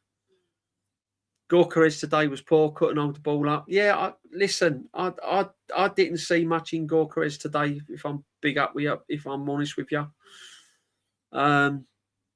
Prime thought he had a good game. That's fine. Everyone sees things different. Everyone sees things different. I just want to see a bit more when he's one on one. You know, when he's attacking the defender, I want to see him beat his man and get a shot off.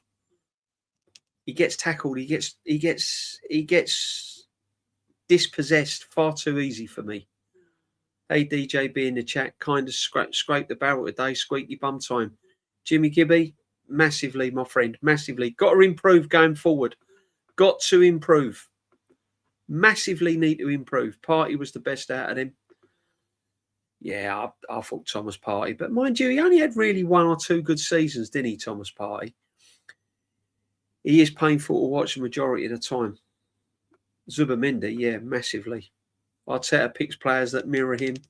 Bang average. Yep. Big up the doc. Absolute legend, my friend. Big up to you. Welcome to the Sunday sit back again. This is what it's all about. Sunday sit back. Darren's in as well. Big up, Darren. Zubamendi is average. He wears an average hat. He's got signed by performances are flat. I'll tell you, I'm going to sing that, man. I'm going to sing that. I'm sorry, man. I've got to sing that, Darren. That's legendary. That is legendary. Big up to you, Darren. Listen, you're on the same hymn page as me. It's been flat, hasn't it? Let's be real. It's not been good, is it? Yeah, we got 3 points. Yeah, we're 5 points clear. Yeah, we're going to win trophies, hopefully. But if you're looking at it from a football point of view, it's been pretty dire, isn't it? Come on, let's be honest. £1 billion spent. You've got one of the top strikers in the world. You've got one of the best attacking midfield players. You've got Saka, who's meant to be world class on the right. You've got one of the best world class midfield players in Declan Rice. Is it too much to ask that the football that we play should be a little bit better than what it is? Am I asking for too much? And as I keep saying, why can't we win trophies with style? Wenger did.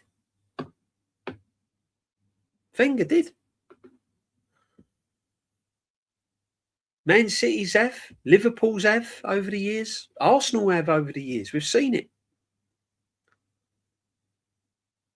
We're just so desperate to win the Premiership, though. We'll take anything, and I get that. We'll take watching crap football because we ain't won the Prem in over 20 odd years. I get that. But going forward, not for me. No point signing any more players under Arteta would be the same result. Killer of creativity. Make you right, Binks. Make you right.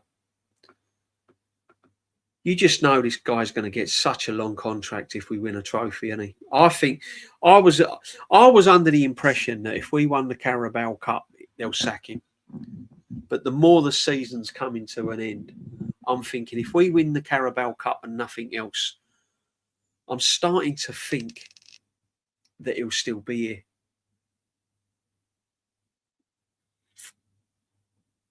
Horrible fault, isn't it?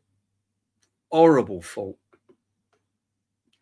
And again, in my opinion, Gorkarez was poor today, and I'm his first defender. Today he was poor, but how many chances do we really create? Nothing. We don't create enough. Question: if Spurs miracle won the Champions League and got relegated, what would happen? What? Jimmy, they'd still be in the they'd still be Champions League. They'll come back to defend it. If they win the Champions League and got relegated, they'd still be in the Champions League. They'd any team that wins the Champions League comes back the following season as winners. What trophies do you think we're going to win this season?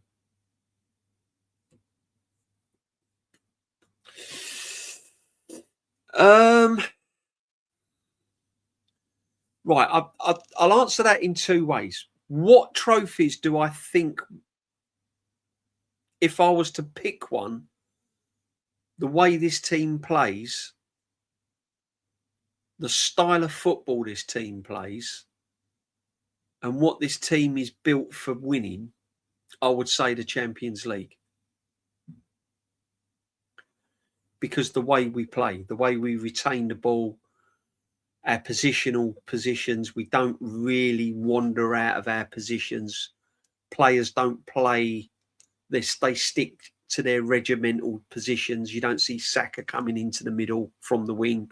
You don't see Eze dropping to the left or to the right or playing like a Vitinha role. You don't see Gyökeres just solely playing down the middle. He's having to track back and do different sort of things. The wingers are having to play as like wing backs. You don't see much overlapping. So if I was to be honest with you, the style of football we play, I'd say we're more capable of winning the Champions League rather than the Premiership. But hand on me heart, what trophy do you think we'll win? The Carabao Cup. That's it. That's it. I don't think I still think we'll finish short of the Premier League. Now, 4 or 5 weeks ago, I just really thought we could win the Premier League. Even longer than that. But when I see us get beat by Man United at home, I could then start to see that there was dents in our armour. There was dents in our armoury. There was things that were worrying me. And I don't think we'll win the Premier League. We should be 11. We should be more than 5 points clear. We aren't playing the best under George Graham, but we got stuck in and got the job done. Though Arteta is nowhere near. No. The difference is with George Graham, he had the tactical nous when games were going wrong to get across the line. He could change things at a drop of a hat. You know, that's what he had in his locker, George Graham. He was completely different. Yeah. I will sell Trossard amongst others, 32 past his best. Yeah, he's been there. Yeah, exactly, Darren. Martinelli's been at the football club long enough now. He needs to move on. 100%. He was our best attacker because he's our only attacker, my friend. He's our only attacker. It's what we bought him for. I'm not saying he was awful. I just want to see more. There was opportunities where he could have beaten his man and he got dispossessed far too easily. His touch sometimes let him down today. Let's be honest, you can't say he was good today. Come on. You can't keep living off of the past of what he done last week against Spurs. Today he wasn't good. Saka wasn't good. Trossard wasn't good. Eze was non-existent. And this is what frustrates me. I'm fed up with players. And as I said earlier in my stream, right? I'm not Arteta's biggest fan. Everyone knows that. But sometimes players have to take the responsibility. Sometimes on the field of play, as a player, you've got to step up and be counted. And I'm fed up in big games like Chelsea, like Liverpool, like Man United. Players are not stepping up and being counted. I can turn up against Wigan and put a performance in. I can turn up against any professional player can turn up against crap teams and put a performance in. But what performance are you going to give me when you're playing against Man United, Liverpool, Man City at the Etihad in the next couple of weeks? Because I'm telling you now, If you play like that at the Etihad, when we play them in April and play like you did today, we are getting beaten. And we're not getting beaten 2-1, 1-0. We're getting smashed. And the league's gone. So what you can't do, you can't put a smoke screen over it. Oh, yeah, but we got 3 points today. Yeah, we did get 3 points today. And I'm glad we got 3 points today. But you play like that against Man City, you're getting beaten. You play like that on Wednesday against Brighton away, you're getting beaten. And the season's over. Because this manager is a philosophy. He doesn't have the players to play that beautiful football game after game.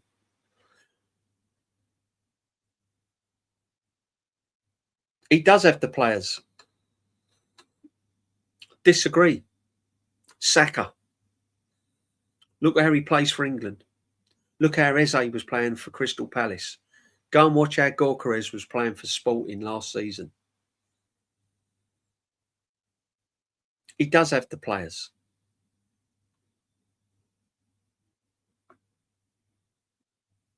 It's just that the players under Arteta are programmed to play one way. And that's to play like that. They're frightened to express themselves. They're too robotic. He's not the only manager, by the way. There's other managers that play like that. I have TV banging on about we beat Chelsea again. Who gives a fuck? Yeah, it's nice to beat Chelsea, isn't it? It's nice to beat Chelsea. Great to beat Chelsea. Of course it is. Great to beat anyone. I don't get overexcited about beating Chelsea. It's all right saying Man City ain't the team they used to be. Chelsea are not the team they used to be. But they will be. And if we don't strengthen, they'll pass us. Man United will be better next season. They'll pass us. Liverpool will be better next season. Man City will be better next season. So it's all right looking at this season. See, a lot of our fans have got this attitude that if we win the Premier League this season, that's it, job done. Arteta's done all what he wanted to do. Whew, that's it, all done. That's it. Trust the process. The process is done. It's finished. No. What about next season? I don't want to be rocking up with Martinelli, Trossard, Jesus, Havertz next season. Yeah? I want proper players next season. If we don't win the Champions League this year, I want it next year. Massively. I want the Champions League next season if we don't win it this year. I see us winning no trophies this season. Hopefully we'll be proven wrong.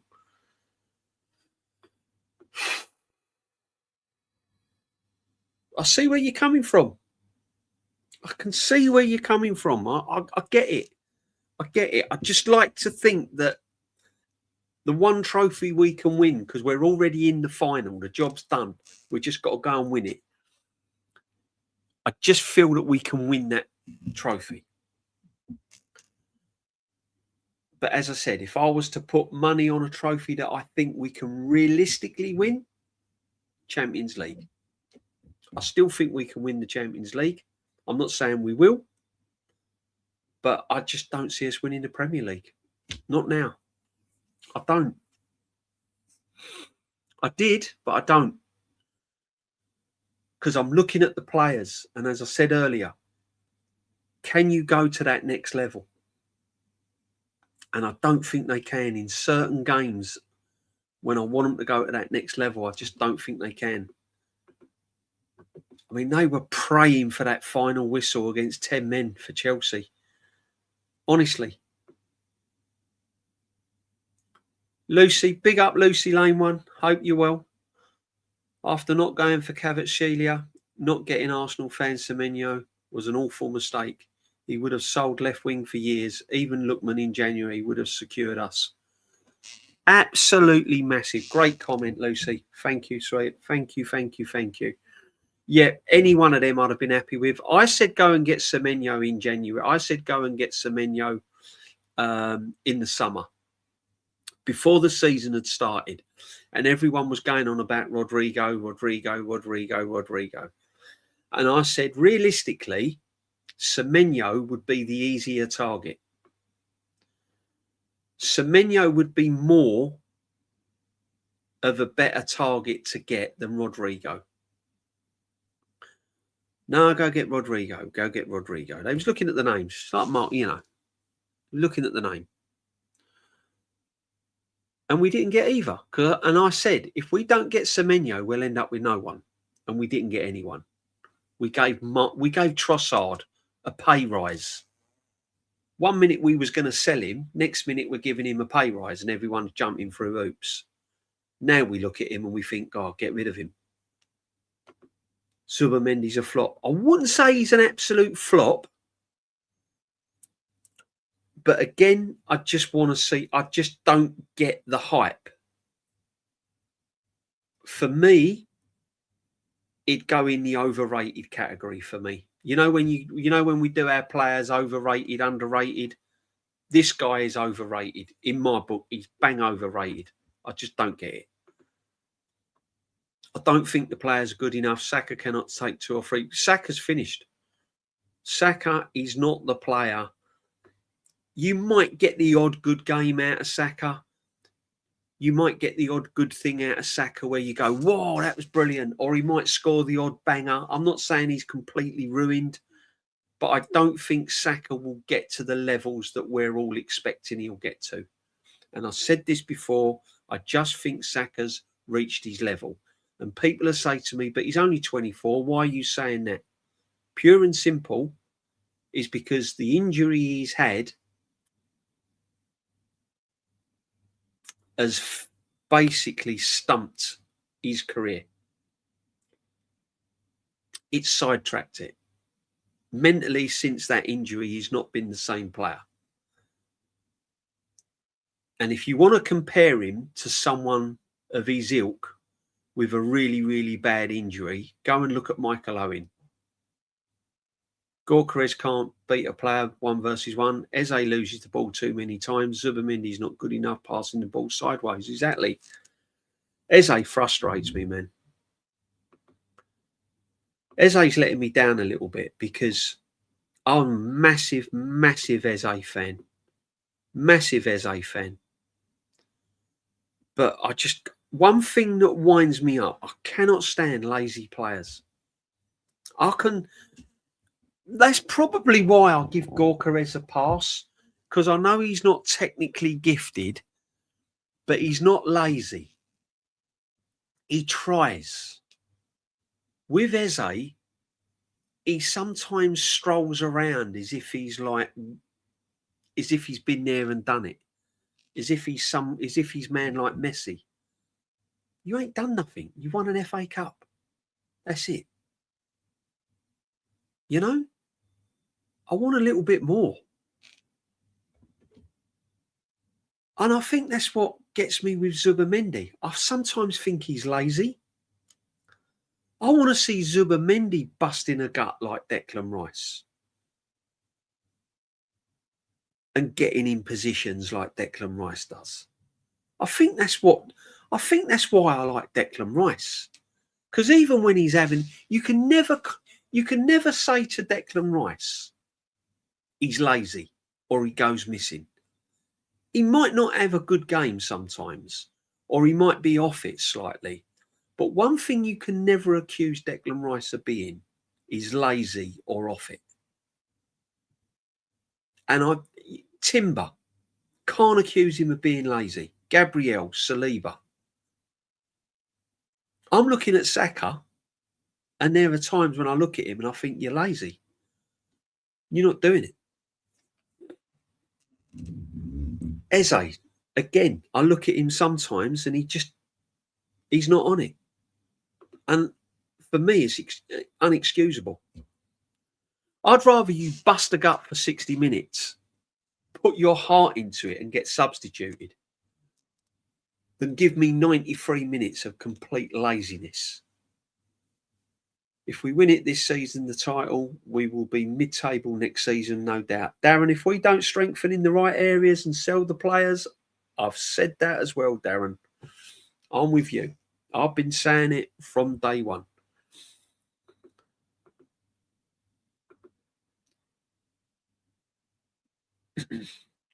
Don't watch them. I don't watch them, Michael. Big up to you, my friend. I don't watch them. I used to. I'll hold my hands up. I used to. Back in the day. Yeah. But I've just got no interest in them now. Certain people that go on there, I respect. Like Curtis Shaw does a thing for AF, and I've got loads of respect for Curtis. I think he's brilliant what he comes out with.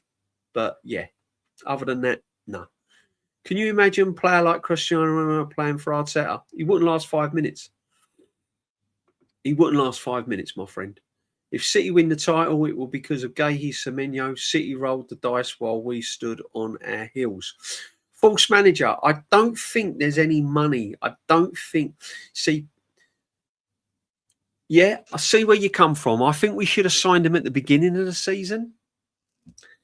Now, when you talk about Guehi, these are the players I want at Arsenal to come in. And I'm not saying Mosquera's not going to be a bad player. I think Mosquera's going to be a really good player for Arsenal. I like Mosquera. I think he's got a good future at the football club. He's not there yet. He's still got a lot to learn, but I think he's going to be a really good player at the football club. But when I talk about strengthening and going forward, I'm talking about having someone like Guehi as a replacement for Saliba or Gabriel. So if Gabriel is not playing well, or Saliba's having an off couple of games, or they look tired, or you can put Guehi in for Saliba, and you're not going to lose any sleep over it, are you? You're not going to be looking at that team an hour and a half before the game or an hour before the game and go, oh no, Saliba's not playing. If you had someone like Guehi and you looked at that team sheet and Saliba's not playing, you're going to go, well, that's all right. Guehi's there. No problem. Saka's not playing. It's all right. At least he's there. Yeah. You know? Oh, Gorkarez ain't playing. It's all right. Alvarez is there. That's what I'm trying to say. That's the levels I want to get at. Big up to everyone that's locked in. Guys, 131 in the chat. Absolutely brilliant. Thank you for every single one of you. If you've come over from the other channel, thank you very much. Appreciate it. Bless every single one of you. All your comments, I'm trying to get through them all. It's hard work here. Yeah. I'm trying to highlight them and get them through them all. It's not because I'm ignoring you people. Still pretty confident we'll win at least one trophy. Yeah, I am, my friend. Please make sure you sub into the channel. That would really help. Thank you very much indeed. Do appreciate it. Joseph Connor, massive. Thank you very much. Again, Benji, brilliant. Suge, everyone that's given super chats and memberships, thank you very much. Really, really appreciate it. Thank you very much, Netweed, my friend. 100%. Big up to you, my friend. Oh, I think the players are good enough. 8 points clear twice this season. Look if Ranieri can motivate Okazaki to be a league champion. I'm not accepting no excuses for second setter 6 years into his job. 100%. 100%. If Ranieri can motivate Okazaki to be a league champion, I'm not accepting any excuses. Netweed, 100%. No excuses. Second Teta, 6 years into the job. No excuses. He has to go. If he doesn't win this football league, if he doesn't win this Premier League, he has to move on, Netweed. 100. You can't spend £1 billion at a football club like Arsenal and not win the league. And as I said to you before, he spent 750 million going into last season and we won nothing. For me, that was a sackable offence. We didn't win anything last season. When we got to that Carabao Cup semi-final, we should have won it. We should have won the FA Cup last season, minimum. So no excuses, my friend. Big up to you, my friend. You know. Agree, Kawaja, time to rest Subamendi. Yeah. Yeah. I don't think he can now. Not with Declan Rice injured. Would you take Somerville at Arsenal? I like Somerville.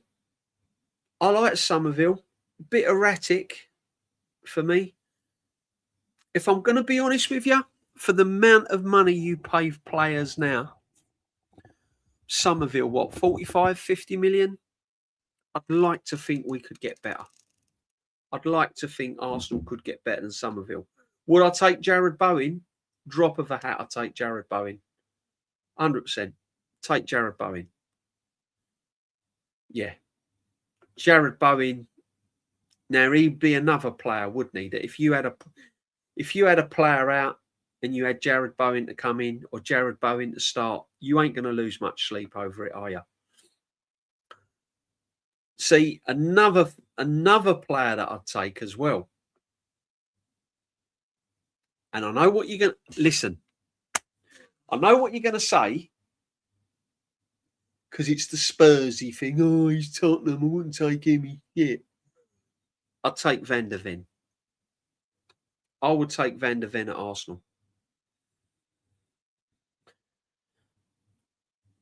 Yeah. I would take Van der Ven at Arsenal. I think Van der Ven at Arsenal, playing alongside Saliba or Gabriel, with Rice in midfield, would be a different Van der Ven that you see at Tottenham. Totally. Yeah, big up to you, my friend. Big up, Netweed, 100%. Thank you very much indeed. Darren Sullivan, 942. Mosquera is too rash in midfield. He gets spun and get yellow reds. Yeah. I think Mosquera's got a good future at Arsenal. I really do. No, HAB. Is that for Van der Ven? You wouldn't take Van der Ven? No Spurs or Chelsea players anymore. No more Chelsea players. No. I agree there. I'm just looking around, though. Who would you take as another centre-half, as backup? Because Mosquera's... he's a process, isn't he? And I'll be honest with you, Calafiori would be another player I'd sell. The reason why I'd sell Calafiori, because he hardly kicks a ball. He's always injured. And Incape has got the nod over Calafiori. Now, Calafiori was playing brilliant before Christmas, early part of the season, but he's had a lot of injuries. And even the manager's dropped him. So if the manager's dropping him over Incape, I mean, we've seen ballers at left back at Arsenal, Kenny Sanson, Ashley Coles. You're telling me Nkape's that kind of level? Nkape's an okay left back. He's a good player. He's not a world beater, is he? He's just a good player. Harry Maguire. Would you take Harry Maguire? No, I don't think so. Good shout, though. I'm going to be honest with you, right? United for life. Harry Maguire is one of those players that have got lost in the forest and he's come out the other side, hasn't he? Because he was like, crap, confidence low, not playing well. Carrick's come in. Suddenly he's looking like a proper England centre-half again. He's going to go to the World Cup. He's been playing really, really well this season. I've got to give it to him. And big up to Harry Maguire. Because before he joined Man United, he was a top defender. Then he had a bit of a bad spell, which everyone was having under Amorim. Let's be honest. Bruno was having a bad spell. Man United was falling off a cliff under Amorim. I mean, Carrick's done a brilliant job. Arsenal seem to have bought players without thinking how the squad would improve. I think Bert has done a good job, to be honest with you. as I said before, assembled, you wouldn't be turning down Eze and Gorkarez, would you, if they was presented for you? Again, you got to be looking at the manager. If the manager can't get the best out of Eze and Gorkarez, there's something wrong, isn't there? There's something wrong. And I've said it all along. You give those players to any other manager and they are balling out. You give those players to the Brentford manager. There you go. Put Gorkarez in the Brentford team.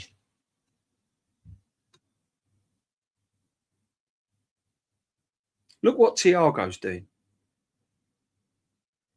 Put Gorkarez in the Brentford team. Gorkarez is on 20 goals now. Right now, he'd be on 20 plus goals.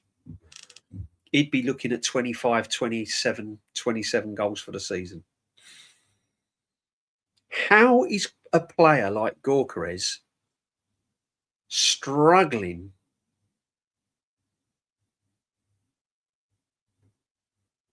how he's got 15 goals under this manager is a miracle.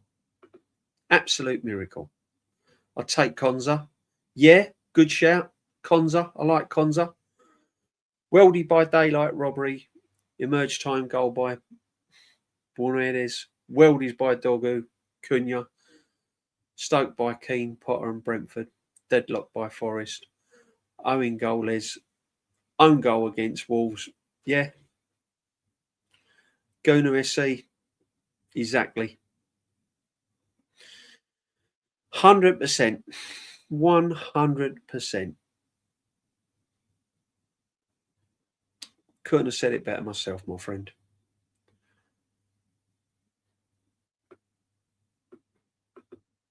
Yeah.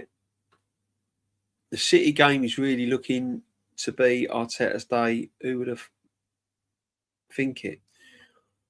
That City game, I think, is the title decider. People are saying whoever wins the Carabao Cup wins the Premier League. No, I don't think so. I don't think so. Before we buy a game, we must sack Arteta. No point in buying unless. Yep. That's a good point. That's a good point. The problem is if this manager wins a cup, then he's getting more time at the football club. Then I'll be on to the owners. At the moment, I don't really mention the Cronkies because the Cronkies have spent over £1 billion and they've backed this manager to the hilt. Yeah. If this manager is still here and we haven't won the Premiership or the Champions League and he's still here next season, I'm on the owners. I'm all over the Cronkies. Massively all over the Cronkies. All them moments I mentioned above has cost us the league. Yeah. I think so as well. I'm with you, Guna. I think so as well, my friend. I've said it. I wasn't in that camp. Christmas.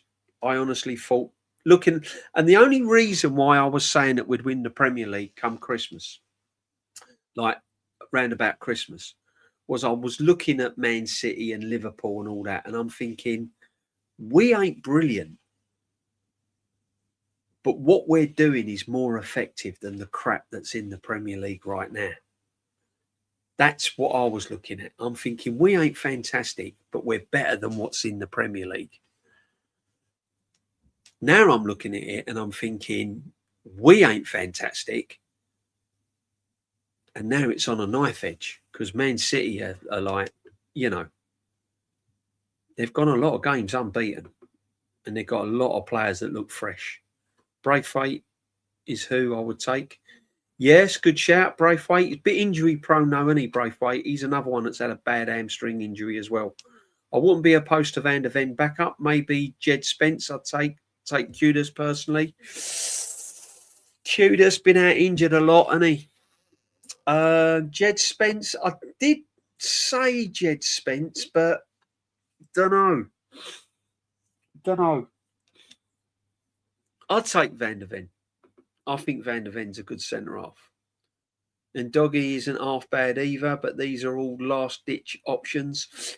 Yeah, they would be last-ditch options, definitely. But I don't think Ben White's staying at the football club. I think they'll sell him. I think if the offer comes in, Ben White's gone. Kieran Tierney shouldn't have got rid of him, Lucy. Pure and simple.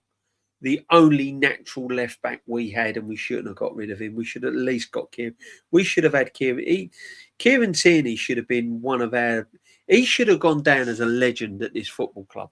If he'd have been managed properly and he'd have had the game time, people say injuries. Well, Calafiori's had more injuries than Kieran Tierney. Tommy Yasu's had more injuries than Kieran Tierney. I think if Kieran Tierney had have been given the chance under this manager, he would have gone down as one of our top left backs. He'd have gone down with the Kenny Sansons and all of that at the football club. Nigel Winterburns, he'd have been in that bracket. He just was not given the opportunity. At this level, an Arteta length in the role, motivation, forming, rotation and urgency are all a given. The manager carries the badge first, then he filters it to the players.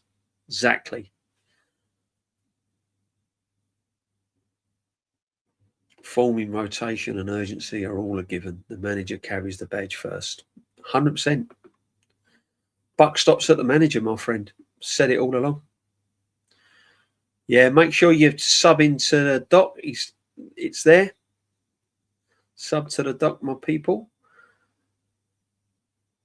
Yeah, modern football. It's so. I was looking at it the other day, right? I was looking at some goals on YouTube the other day from just the Premier League, like when it first started. And I was looking at goals, the type of goals that you used to see that was scored. Outside of the foot, volleys, passing, moving. You just don't see it now, do you? It's all set pieces and long throw-ins. It's crap, isn't it? It's lazy, isn't it? Lazy. Guys, can I just say, because I've just remembered, I've been watching football now for over 50 years, right? And I've seen some great goals, great tackles, great passing, great midfield players, great goalkeepers. And I've seen some great saves, real great saves. The Gordon Banks one against Pele, World Cup. Neville Southall, safe, I've seen. Pat Jennings, David Seaman saves. I've seen some saves that Ray has pulled off as well recently. But I am telling you now, I have never seen a save from what I witnessed yesterday. Tonali has hit this ball full pelt, volley, edge of the box, no deflection, and it is going, whistling at speed, top corner. And Gordon Pickford has got a whole hand to it and pushed it onto the bar. It is one of the best saves I've ever seen in football. I've never seen a save like it. If anyone else, if you want to disagree, disagree. If you've not seen it, I beg you to go and see it. You will never see a save from a goalkeeper like it. It's the best save I've seen, and I've seen hundreds. Honestly, it was amazing. It took my breath away. I've watched it 6-7 times. I don't know how he got his hand to it. Berta has done a cracking job. Mosquera, Hincapie have been great additions. Darren, I agree. The next stage that Berta's got to do is get players out the door. He's got contracts. He's done Saliba. He's done Saka. He's done all these contracts and everything else. What he's got to do now is get players out the door. If he can get 25, 30 mil for Jesus, get him gone. If he can get rid of Havertz, if he can get rid of Ben White, if he can get rid of Martinelli, Trossard, all of these, if he can get them out the door, Calafiori will be another one. Let's see what he can do. DJB, sometimes we're quick to write off people off. Not saying Nkapé's got the level of left backs mentioned, but you're hoping he gets better every week and reaches the heights. Do I think he will? Probably not. Clock end, listen, I rate Nkapé. I like Nkapé. He does exactly what he says on the tin. He's no nonsense. He's a good old left back, proper defender. I like him. He will get better, and I think he'll be a good signing. I think he'll be a solid, good signing. And I like Mosquera as well. I think he'll be a good asset as well. Odegaard ain't injured. There's stuff going on behind closed doors. Yep. All stronger. I've said that. I reckon he's gone. I reckon there's a done deal somewhere in the pipeline. I reckon when it gets towards the end of the season, you'll have an announcement, I reckon. I could be wrong. He could be injured and he could be here next season. But I think there's more to it. Who do you think's going to be England's World Cup? England's left back's World Cup? I don't know. I wouldn't give it a Shaw. Luke Shaw. No. James will be my right back. Definitely. I suppose he'll go with Harry Maguire when he's centre half. Gahey, Maguire. Stones, has he been injured? Has he had enough game time?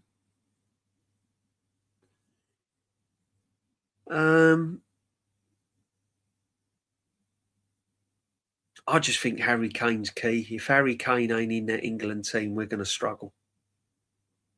Again, I think we're overrated as a nation. As a football nation, I think we're overrated. I just don't think we've got that all-round quality. Foden is not had enough game time. Saka's not really showing the form. Semenyo, you know. Palmer again. Struggling. Not had injuries. Yep, there's no agendas, just common sense for Arsenal winning. Leadership, managers, owners, fans' voices. Not the ones clapping for second place at the Emirates like donuts. We're all part of it. Big up, Netweed. Big up, my friend. Standards. That's what you got to have. If you ain't got standards and you don't want the best, don't support Arsenal. Can't support a non-league club or something. You know? I don't want any Spurs players. They're fighting relegation. That says it all. Yeah, I get where you're coming from, but sometimes it ain't the individual players' fault that they're in relegation. You have to look at the signings of the whole. Like, for instance, right, if we was, give you an example, if we didn't win any cups, would that be Declan Rice's fault? Would people be turning around and saying, I don't want Declan Rice, he didn't win the Premier League. Don't want Gabriel, he didn't win the Premier League. Don't want Saliba, didn't win the Premier League. So, you know, you have to kind of... I'm not saying Van der Ven would be my first choice. I'm saying he wouldn't be a bad person to have on the bench. Tierney could have been Tony Adams at Arsenal. Yeah, mate, you're right. Tierney could have been a proper legend at Arsenal if he'd have been coached and given the chance, 100%. Tierney should have been given captain's armband. It was Tierney at the back, Gabby in attack. He was softened up by the Amazon dick. And yeah, absolutely. Absolutely. Gordon, Zola, Banks, Pickford. What a save that was, honestly. Did you watch it, Darren? Tonali couldn't believe it. I'll tell you what, the most funniest thing, right? When you look at that save, there's a guy in the crowd behind the goal, and he was like, have a look at the fan behind the when he saved it. I've never seen a save like it, and I've seen some saves in my time. I've seen Pat Jennings pull off some brilliant saves for Arsenal. Do you know what I mean? I've seen some brilliant saves. Setmeyer, I'm going back years.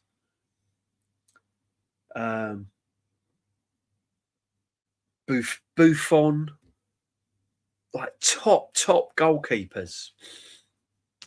I'm not saying Pickford's better than them, but that one save that he made, I've never seen anything like it.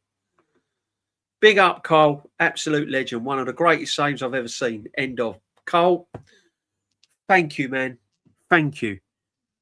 You've watched a lot of football as well, brother, haven't you? You've watched loads of football as well, and you know your football as well, brother. It is one of the best saves I've ever seen. Yeah, very strong hand from Pickford. His celebration was funny too. It was funny, Lynch, wasn't it? It was funny. He really enjoyed it. And I like to see that in goalkeepers because they're in a world of their own, goalkeepers, isn't it? They train on their own. You know, all the players have got together on the training field. They're out doing their own thing. They're doing their own warm-ups. It's a lonely life in a football club being a goalkeeper. I think Raya's an outstanding goalkeeper. I really do. Yeah, that honestly, massive, great save. Just saw it to DJB. Oh, I'm glad you see it. Ridiculous.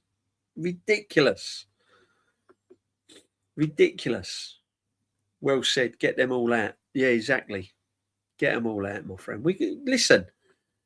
I'm not slagging them. I'm not slagging the likes of Martinelli and all of that off. I'm not like ripping into them. I just don't think they're good. I think their time has come. Martinelli, Trossard, all of them. Just think their time has come, people. But, you know, it is what it is. Subscribe, Cole Gunner. Make sure Cole Walsh. Big up, my friend. Cole, you've never been on my channel, brother. I'm going to have to get you on one day. We'll have a little chat. Never got you on.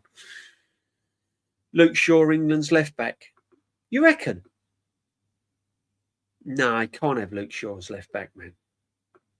I don't know. Who would be our England left back? Who's good enough? We seem to be struggling with top quality left backs, don't we? In England.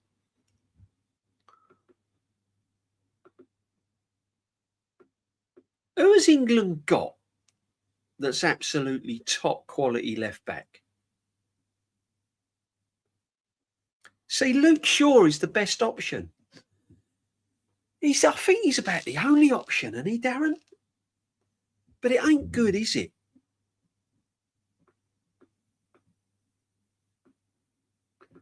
Jude Bellingham, right. Jude Bellingham, Kawaja, is in that bracket as one of the most overrated players I've ever seen. Lewis Hall, miles clear of Luke Shaw. Good shout. Lewis Hall. Yeah. Morgan Rogers and Palmer have to come into it for England. Yeah, I'll give you that. Morgan Rogers, definitely. 100. Can't believe Luke Shaw is the best left back. I know exactly, Nicholas. Big up to you, my friend. Kawaja totally agrees. They just lucky West Ham and Forest. Oh, mate, honestly, Spurs are apps. Do you know what? The only thing that could keep Spurs up is not Spurs. Is literally West Ham and Forest failing. Because if West Ham and Forest keep losing, if all three of those clubs lose from now to the end of the season, West Ham get relegated. I looked at West Ham against Liverpool. That was never a 5-2. That was never a 5-2. I thought West Ham didn't deserve to win, but they looked okay. Forest looked as if they had a bit of fight and a bit of spirit about them, as if they wanted to fight for relegation. Spurs, to me, look as if nothing, absolutely nothing.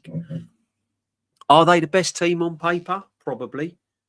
Are they the worst team at the moment? Definitely. If you look at Spurs in that bottom half of the table, right now, I'd say Burnley's better than them. Wolves are definitely better than them. West Ham and Forest. Spurs are the worst team in that bottom half right now on current form. Playing football. Not the size of the club, not the size of the fan bases, not players individually. On the whole, as a football team, playing football, Spurs are the worst team right now. Wolves must be kicking themselves. Wolves are probably thinking, why weren't we playing like this at the start of the season? Wolves are playing like a mid-table team. Not sure about Lewis Hall. Look at Newcastle. Yeah, possibly. Did you see we're linked with Gordon this coming summer? I wouldn't want him. I don't want him. Buffoon 26 World Cup semi-final was class. Oh man, top. What? Honestly, Donnarumma the best in the world for me. Yeah, I'll give you that. Yeah. Donnarumma's a great, brilliant goalkeeper. Yeah, Gordon Rumour's doing the rounds. He is better than Martinelli, and he is an upgrade on Trossard. I'll give him that. I would just like to think we can do better. What a signing Semenyo's been for Man City, by the way. His saves versus Liverpool was insane too. Yeah, exactly. Donnarumma, Quartar, Raya in that order. Yeah, I think Raya's up there. And I'm not just saying that because I'm an Arsenal fan. You know me, I'm not biased. There's no one better than Luke Shaw, I'm telling you. Could be right, Darren. I think you're going for experience and all of that, aren't you, and what he's done and where he's been. And I get that. 100% get that. Nico O'Reilly can play left back. So can Saka, but you wouldn't play for England left back, would he? Great for City this year. Nico O'Reilly's, he's really looking a good player, isn't he? Nico O'Reilly can play left back even though he's a midfielder. Skelly. Is he going to go to the World Cup, Skelly? Surely not. Yeah. Oh, mate. Spurs are awful. Spurs are awful. Yeah, happy March, people. Spurs get 1 win. West Ham need 3 wins to catch them. Will they win many more games? Doubt if they... Yeah, clock in. I can see where you're coming from. It ain't looking good for West Ham at the moment with their fixtures that are coming up. See, if Spurs beat Crystal Palace in midweek and West Ham don't win, then it could be just out of West Ham and Forest. But Spurs are really lucky. They were lucky last season, Ipswich and all of that didn't go on a run. I think if Spurs go down, they come. Yeah, I don't know. That's a tough league to get out of down there. Really. Skelly not going to the World Cup. No, I don't think he will. Lewis Hall must start over Luke Shaw. Lewis Hall, one of the most Newcastle United players this season. Yeah, good left back. Can I just say hats off to Brentford, though? Yeah. I hope Brentford, if... Here's a question, right? Here's a question. If Brentford get in to Europe, would that manager... Now, bearing in mind, he's lost the club captain in Odegaard, Wissa, Mbeumo. They were favourites to go down. They were tipped to go down. If Brentford get into Europe, does that manager get manager of the season? The Brentford manager. Livramento's not fit. No, he's injury prone. Why is City playing on a Wednesday, though? They played yesterday.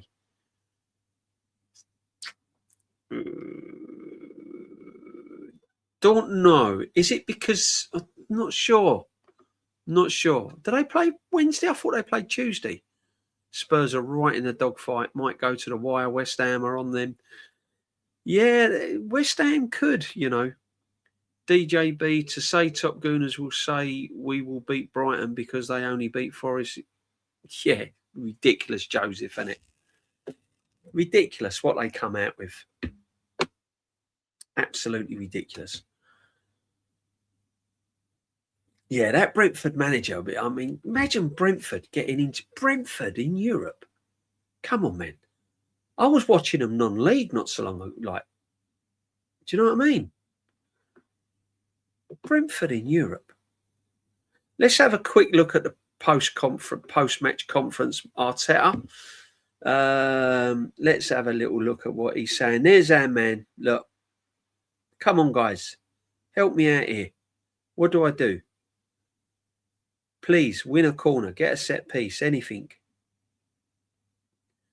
After seeing us beat Chelsea 2-1, yeah, we started on. Yeah, he was asked about key moments, set pieces, David Rice display, injuries, winning ugly. Here is everything he had to say, people. Yeah, here we go. A proper London derby.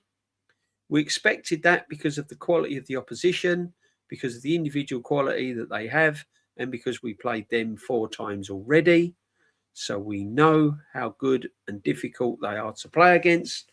After we started the game so well, the first half was very, very dominant. We were the better team, but I wouldn't say we were massively dominant. I think the margin and the scoreline should have been bigger. Not really, but we were 1-1. So game on. I reminded them that we were in exactly the same position against Spurs 7 days ago in the dressing room. No, we weren't. Spurs are a lot worse than Chelsea. What happened in the second half? So we're going to do it again. So why were Chelsea the better team when they come out in the second half then? But probably we're going to have to go through some difficult patches to the end, right to the win. You're going to go through some difficult patches for the rest of the season, Miguel. Don't you worry about that. But we didn't manage to control and dominate the scenario as we wanted on top of that. Chelsea did some very, very good things in that period, and we needed David to win us the game. Exactly. On having to level up our set piece is each game. Every team, to be fair, look where they are in terms of the amount of goals they score.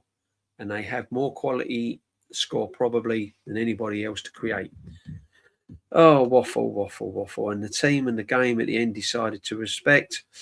We hadn't scored for set pieces in a few weeks. No, we haven't scored in set pieces for a few weeks, but we scored many in open play, yeah, against crap oppositions. We're also conceding a lot of goals in set pieces as well. But that don't get answered. That don't get asked. Why are we conceding a lot of goals in set pieces?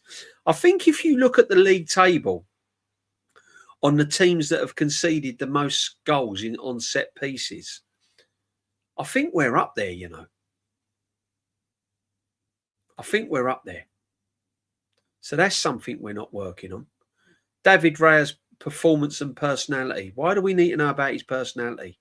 I don't care what his personality is like as long as he stops goals from going in.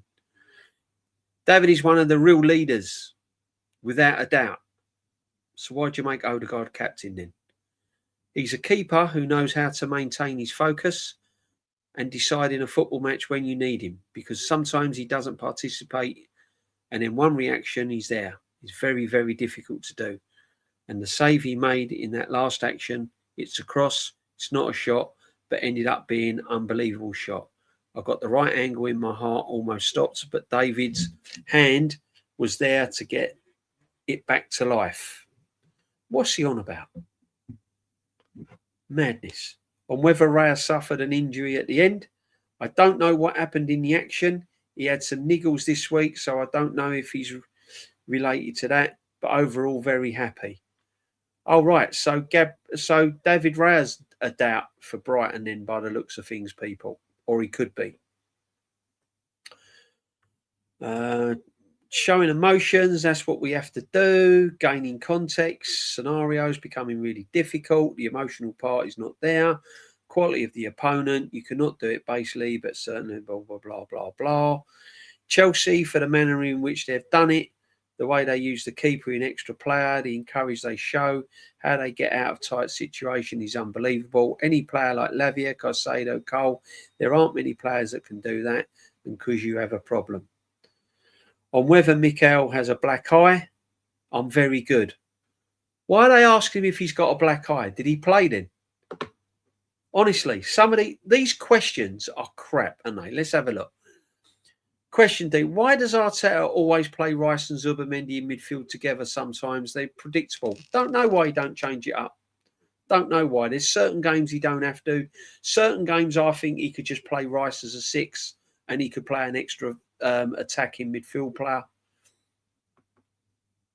Don't know. That's crazy. These questions.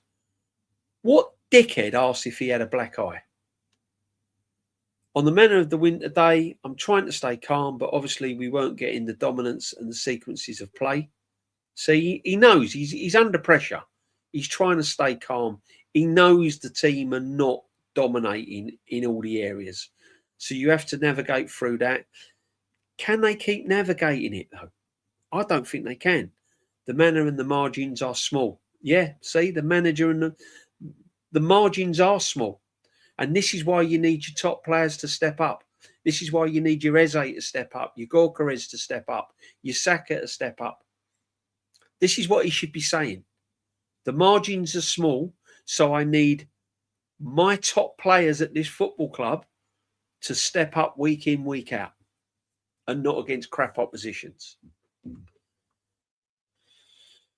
Oh, maintaining 11. We haven't done it. We're going to have to make changes and give opportunities to everyone to be fresh. Too late now. There's only 9 games left. Too late now. This is too late. Too late. That should have been done earlier in the season so your players are fresh at the end of the season to deal with the pressure. Too late. On facing ugly games for the rest of the season, if it's not ugly, you have to play the game that is there for you to play against Chelsea. You know exactly the game that they're going to play. For me, it's a beautiful game to play. What is he on about? Well, crap. Because they have so much quality.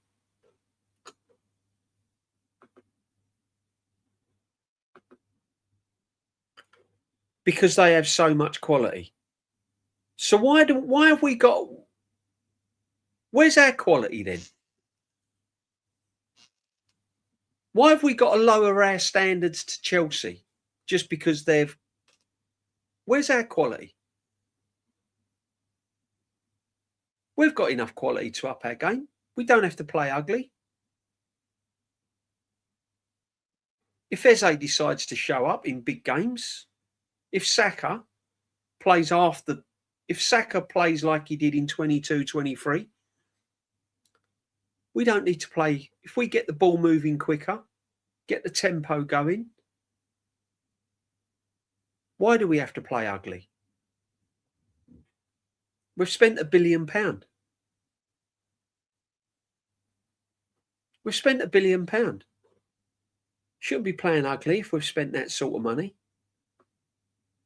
But this, we haven't done it. We're going to have to make changes and give opportunities to everybody to be fresh. Too late. Too late. The only reason you're going to give opportunities for everyone to be fresh is because you got injuries. Rice is injured. Zubimendi's got fatigue. They're all injured. Timber looks injured. Now he's saying he's got to give other players the opportunities. You start changing this team now with 9 games left and messing around with the starting 11, you ain't winning anything. This should have been done. This should have been done in September, October, November. You don't start messing around now and giving other people's opportunities for the sake of it in March. No. Honestly. Yeah. Fed up of playing ugly. I've had enough of playing ugly. Honestly. And here he is. Yeah. You don't win the Premier League or the Champions League, he is gone. Finito. Out of here. Good night, Vienna. Pure and simple. No more second chances. No more excuses. Pure and simple, people. Big up to everyone that's in. Please smash your like on the channel. It does help it. And if you haven't subbed, why not? It's free. Just sub to the channel. Thank you to every single one that's locked in, all your super chats, all your gifts, all your comments. If I haven't read them, I apologise, but I think I've read most of them. But big up to every single one that's in.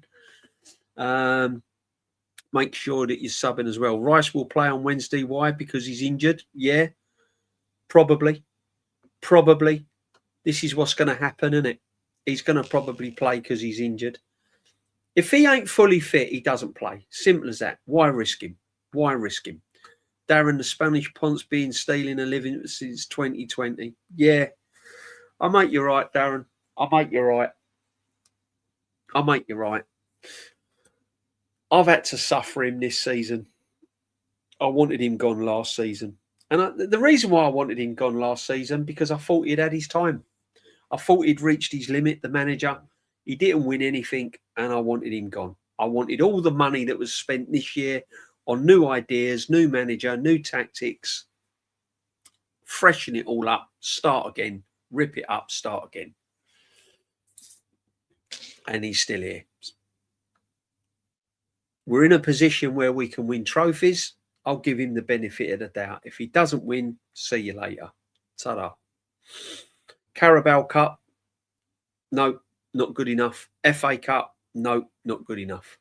Champions League or Premiership, or gone.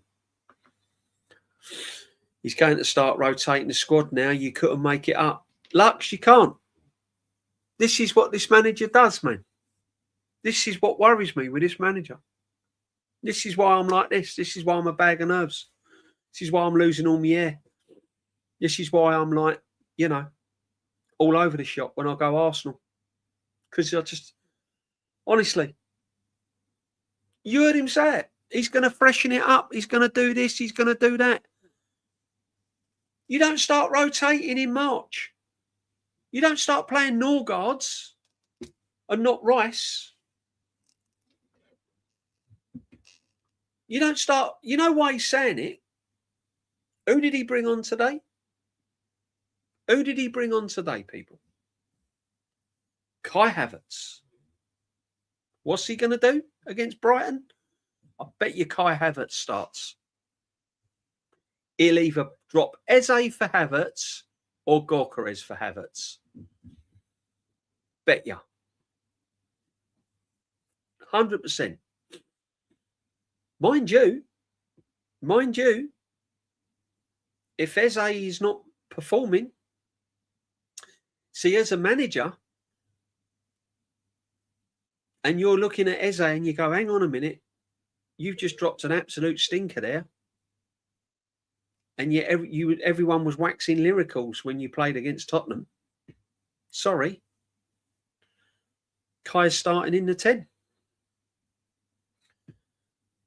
But if you're going to start rotating teams, I mean, if he's going to start rotating players and doing all sorts of madness now, if he disrespects Brighton and makes wholesale changes against Brighton and we lose, it's going to be a long midweek mingle, people.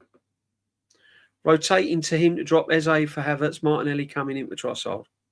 Yeah, that's what'll happen. He's bringing in on Havertz. Havertz is coming in.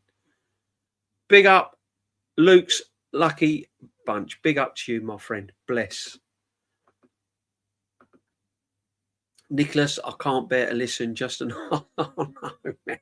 It's going to be fun, isn't it? Never a dull moment being an Arsenal fan. That's for sure. Never make life easy. I can go back years feeling like this. Honestly. I think the last manager I wanted gone from this club so badly was Terry Neal. Yeah. But still not as bad as this manager. Jay Lux, he has no accountability, just deflects. You've just seen it in his press conference. The reason why he's saying that is because he knows he's got players that are injured. And he knows he's got to play Havertz.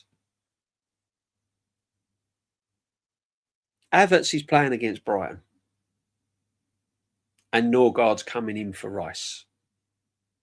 They're the two changes I can think of at the top of my head right now. He's going to play Martinelli for Trossard because it depends, head or tails. They'll flip a coin. Martinelli and Trossard probably have a penalty shootout at training, and whoever wins starts. That's how bad they both are. I don't think he knows who his left-sided midfield player is. I think they have a penalty shootout. But I reckon he'll go Martinelli. He'll go Gyökeres. Wholesale changes. Will he start Madueke and drop Saka? No, because Saka's captain now, isn't he? So he'll start Saka, even though he's played absolute crap. He'll start Saka, Gyökeres. I reckon he'll play Havertz. He'll bench Eze and he'll start Norgard instead of Rice. There'll be the changes. Mosquera could come in. Yep. I'm telling you now, if he brings in Mosquera and drops Timber or Saliba or anyone like that, Norgard he might have to play because Rice might be injured. So I get that. If he brings in Havertz, who's hardly kicked a ball, even though Eze's played badly, he'd still be my first choice and hope that he puts in a performance. Yeah. Could come unstuck. Just send Arteta to negotiate in the Middle East. He can come waffle and lie. Oh, man, don't even get me started on that, man.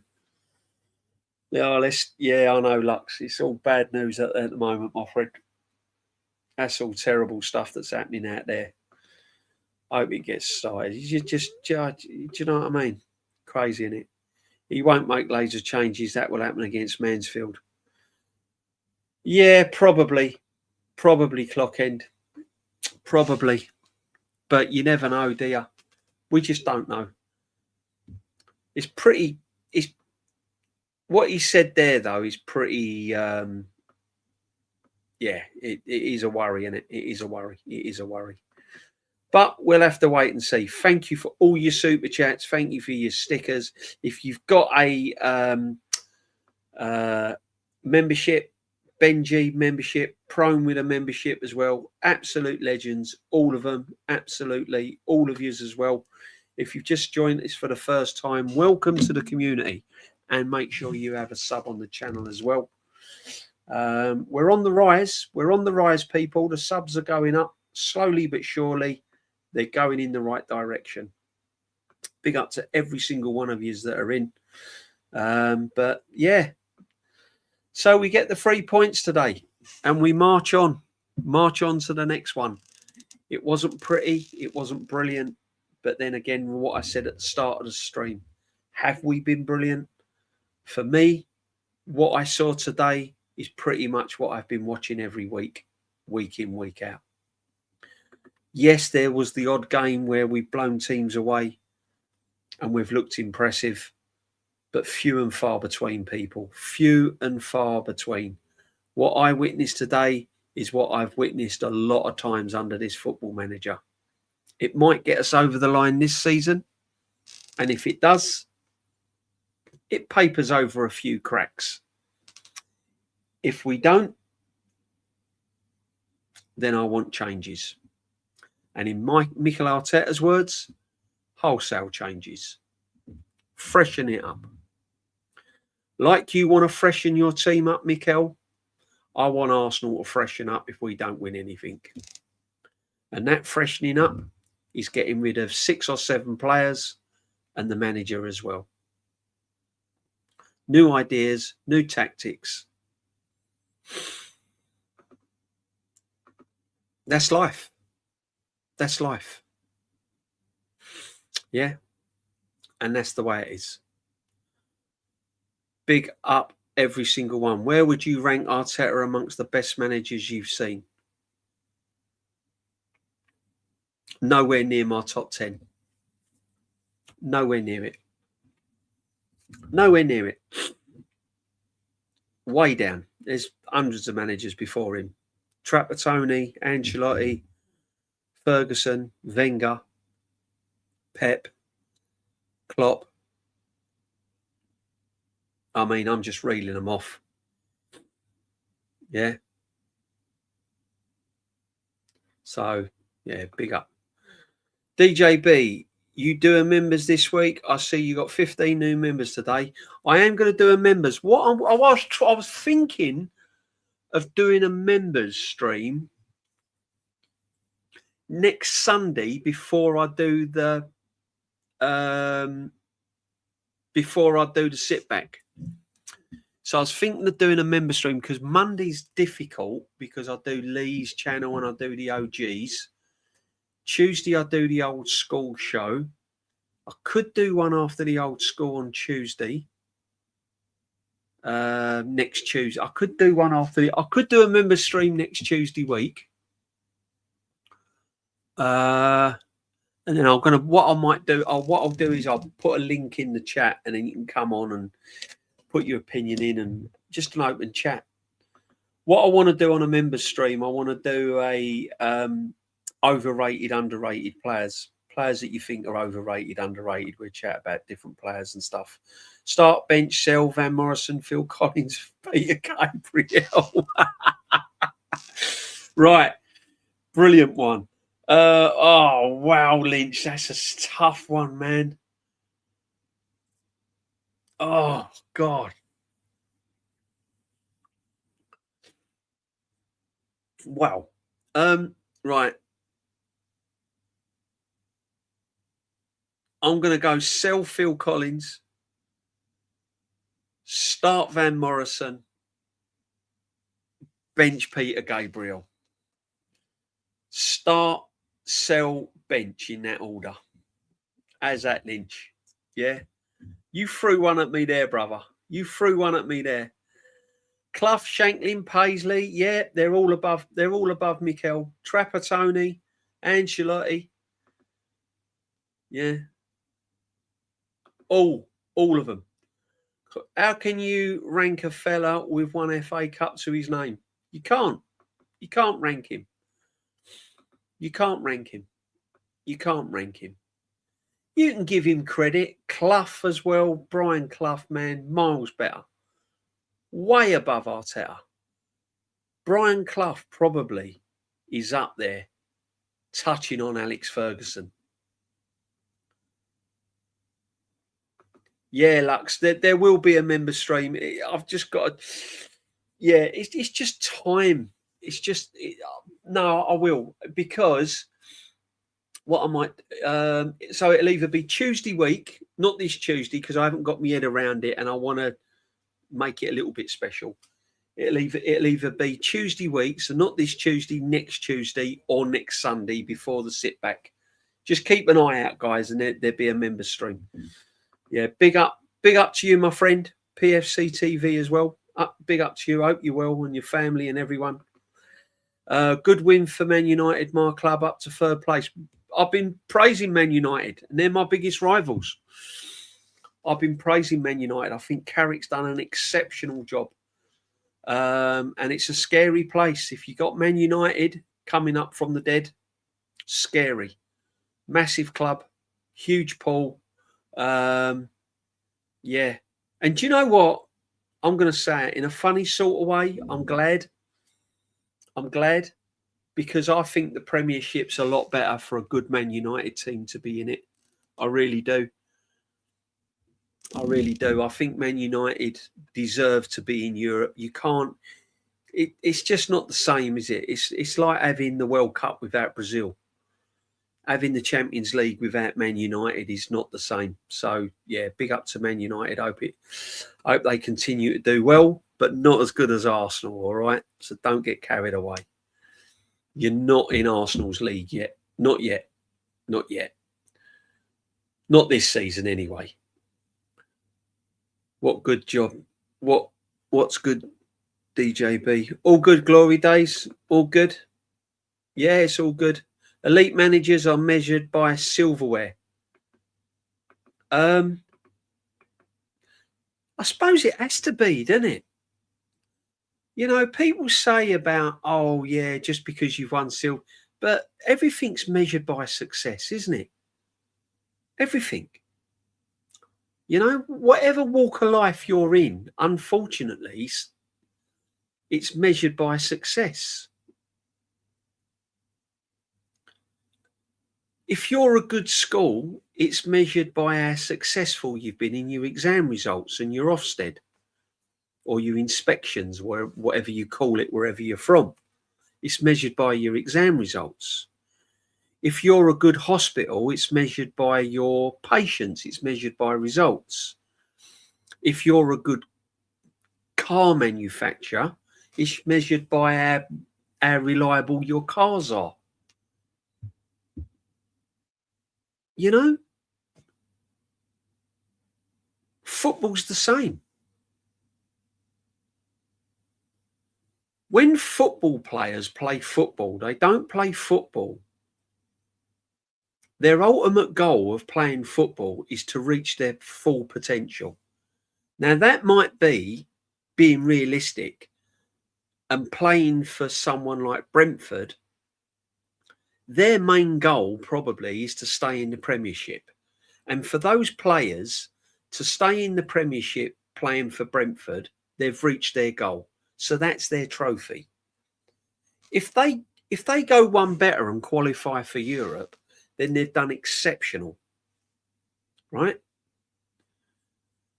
So if you're playing for a club like Arsenal, Man United, Liverpool, all of them clubs, your ultimate goal is to win trophies. So if you don't win a trophy, then you failed. Players playing for Arsenal expect to win trophies.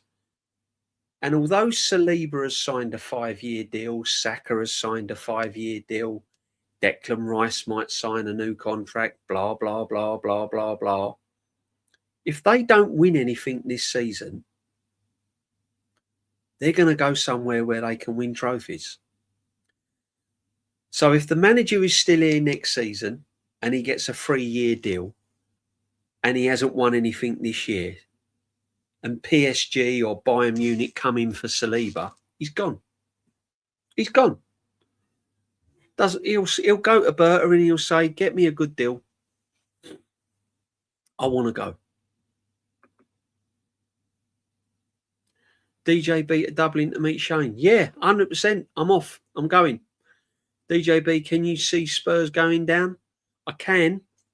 I definitely can see Spurs going down.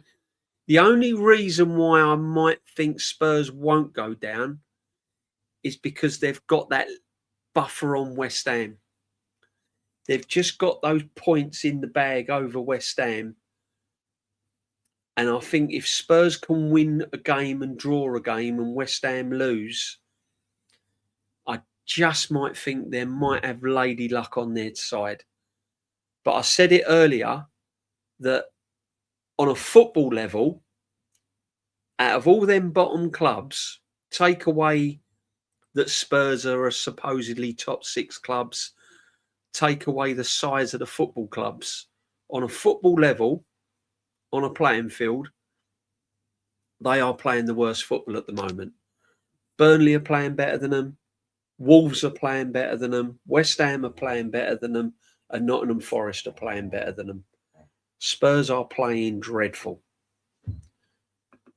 Yeah, I've said to Shane, I'm going to speak to Shane. I'm going to hopefully get over there sometime over to Ireland, to meet Shane in Ireland. We'll do a stream together. But big up everyone that's in. Hope you've enjoyed it. 2 hours 49 minutes. It has been an absolute brilliant Sunday sit back. I thoroughly enjoyed it, people. Thank you so much for joining me. All your super chats once again, memberships, everything. Lux has been in, Lynch has been in, Lucky's Bunch has been in, Nicholas Tavares has been in, Clockend. The Assembled has been in. Let's go right through. Darren Sullivan, as always. Big up to the legend. Darren Sullivan has been in. Kawaj has been in. Jez was in earlier as well. Lynch, the one and only Lynch, has been in. And then we had some Chanya's been in. Oh man, honestly, absolute legends, every single one of you people. Gunnar SC, All Stronger has been in as well. Michael Haberin's been in. Toronto Gunnar. Kyle Walsh popped in as well. Oh, it's been madness, guys. It's been absolute madness. Thank you very much indeed. Really appreciate it. Clock End DJB, thank you very much indeed. The problem I see with today's managers is that they don't seem to coach. They delegate it to the coaches. Facts. I just think football's changed for the worse, if I'm going to be honest with you. I think football doesn't excite me like it used to. I'm watching football now and it's pretty much the same.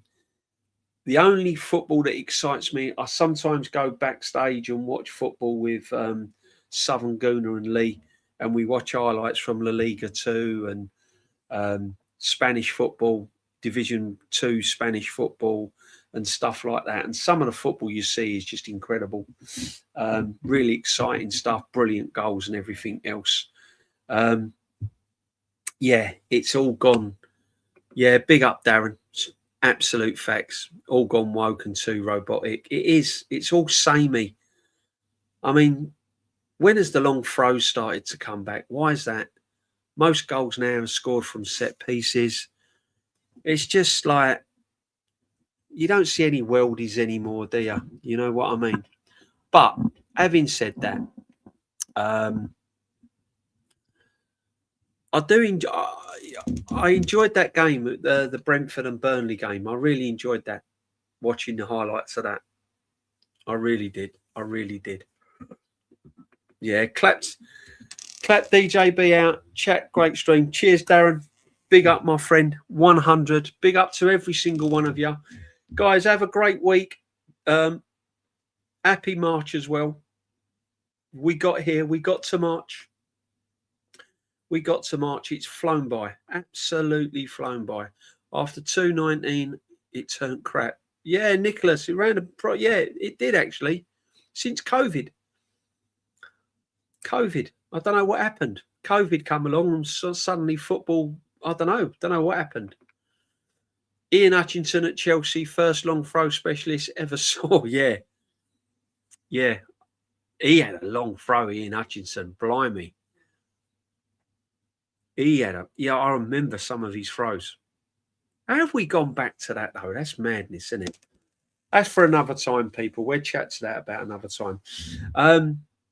I will be on my regular shows tomorrow as a guest, and Tuesday. Oh, Tuesday got the retro with Shane. I'm hosting. I'll have to put that up. Have a little look at that. It'd be the pick as well. It'd be the viewers' pick. We'll have a little look. Might have a look at some emblems as well. On Wednesday, there's no Nulski on Wednesday. Unfortunately, he can't make the mingle. He's got family stuff going on. But I will still be doing the mingle on Wednesday. So look out for that. And then, obviously, Thursday be the extra time show. And then we're back with the Sunday sit back. Big up to absolutely everyone. Bless. Have a great week, people. Stay safe. That's the main thing. Love to the families. Absolute blinding. Thank you very much. Arsenal 3 points. Roll on to the next one. Let's just get over the line. Come on, people. Big up to everyone.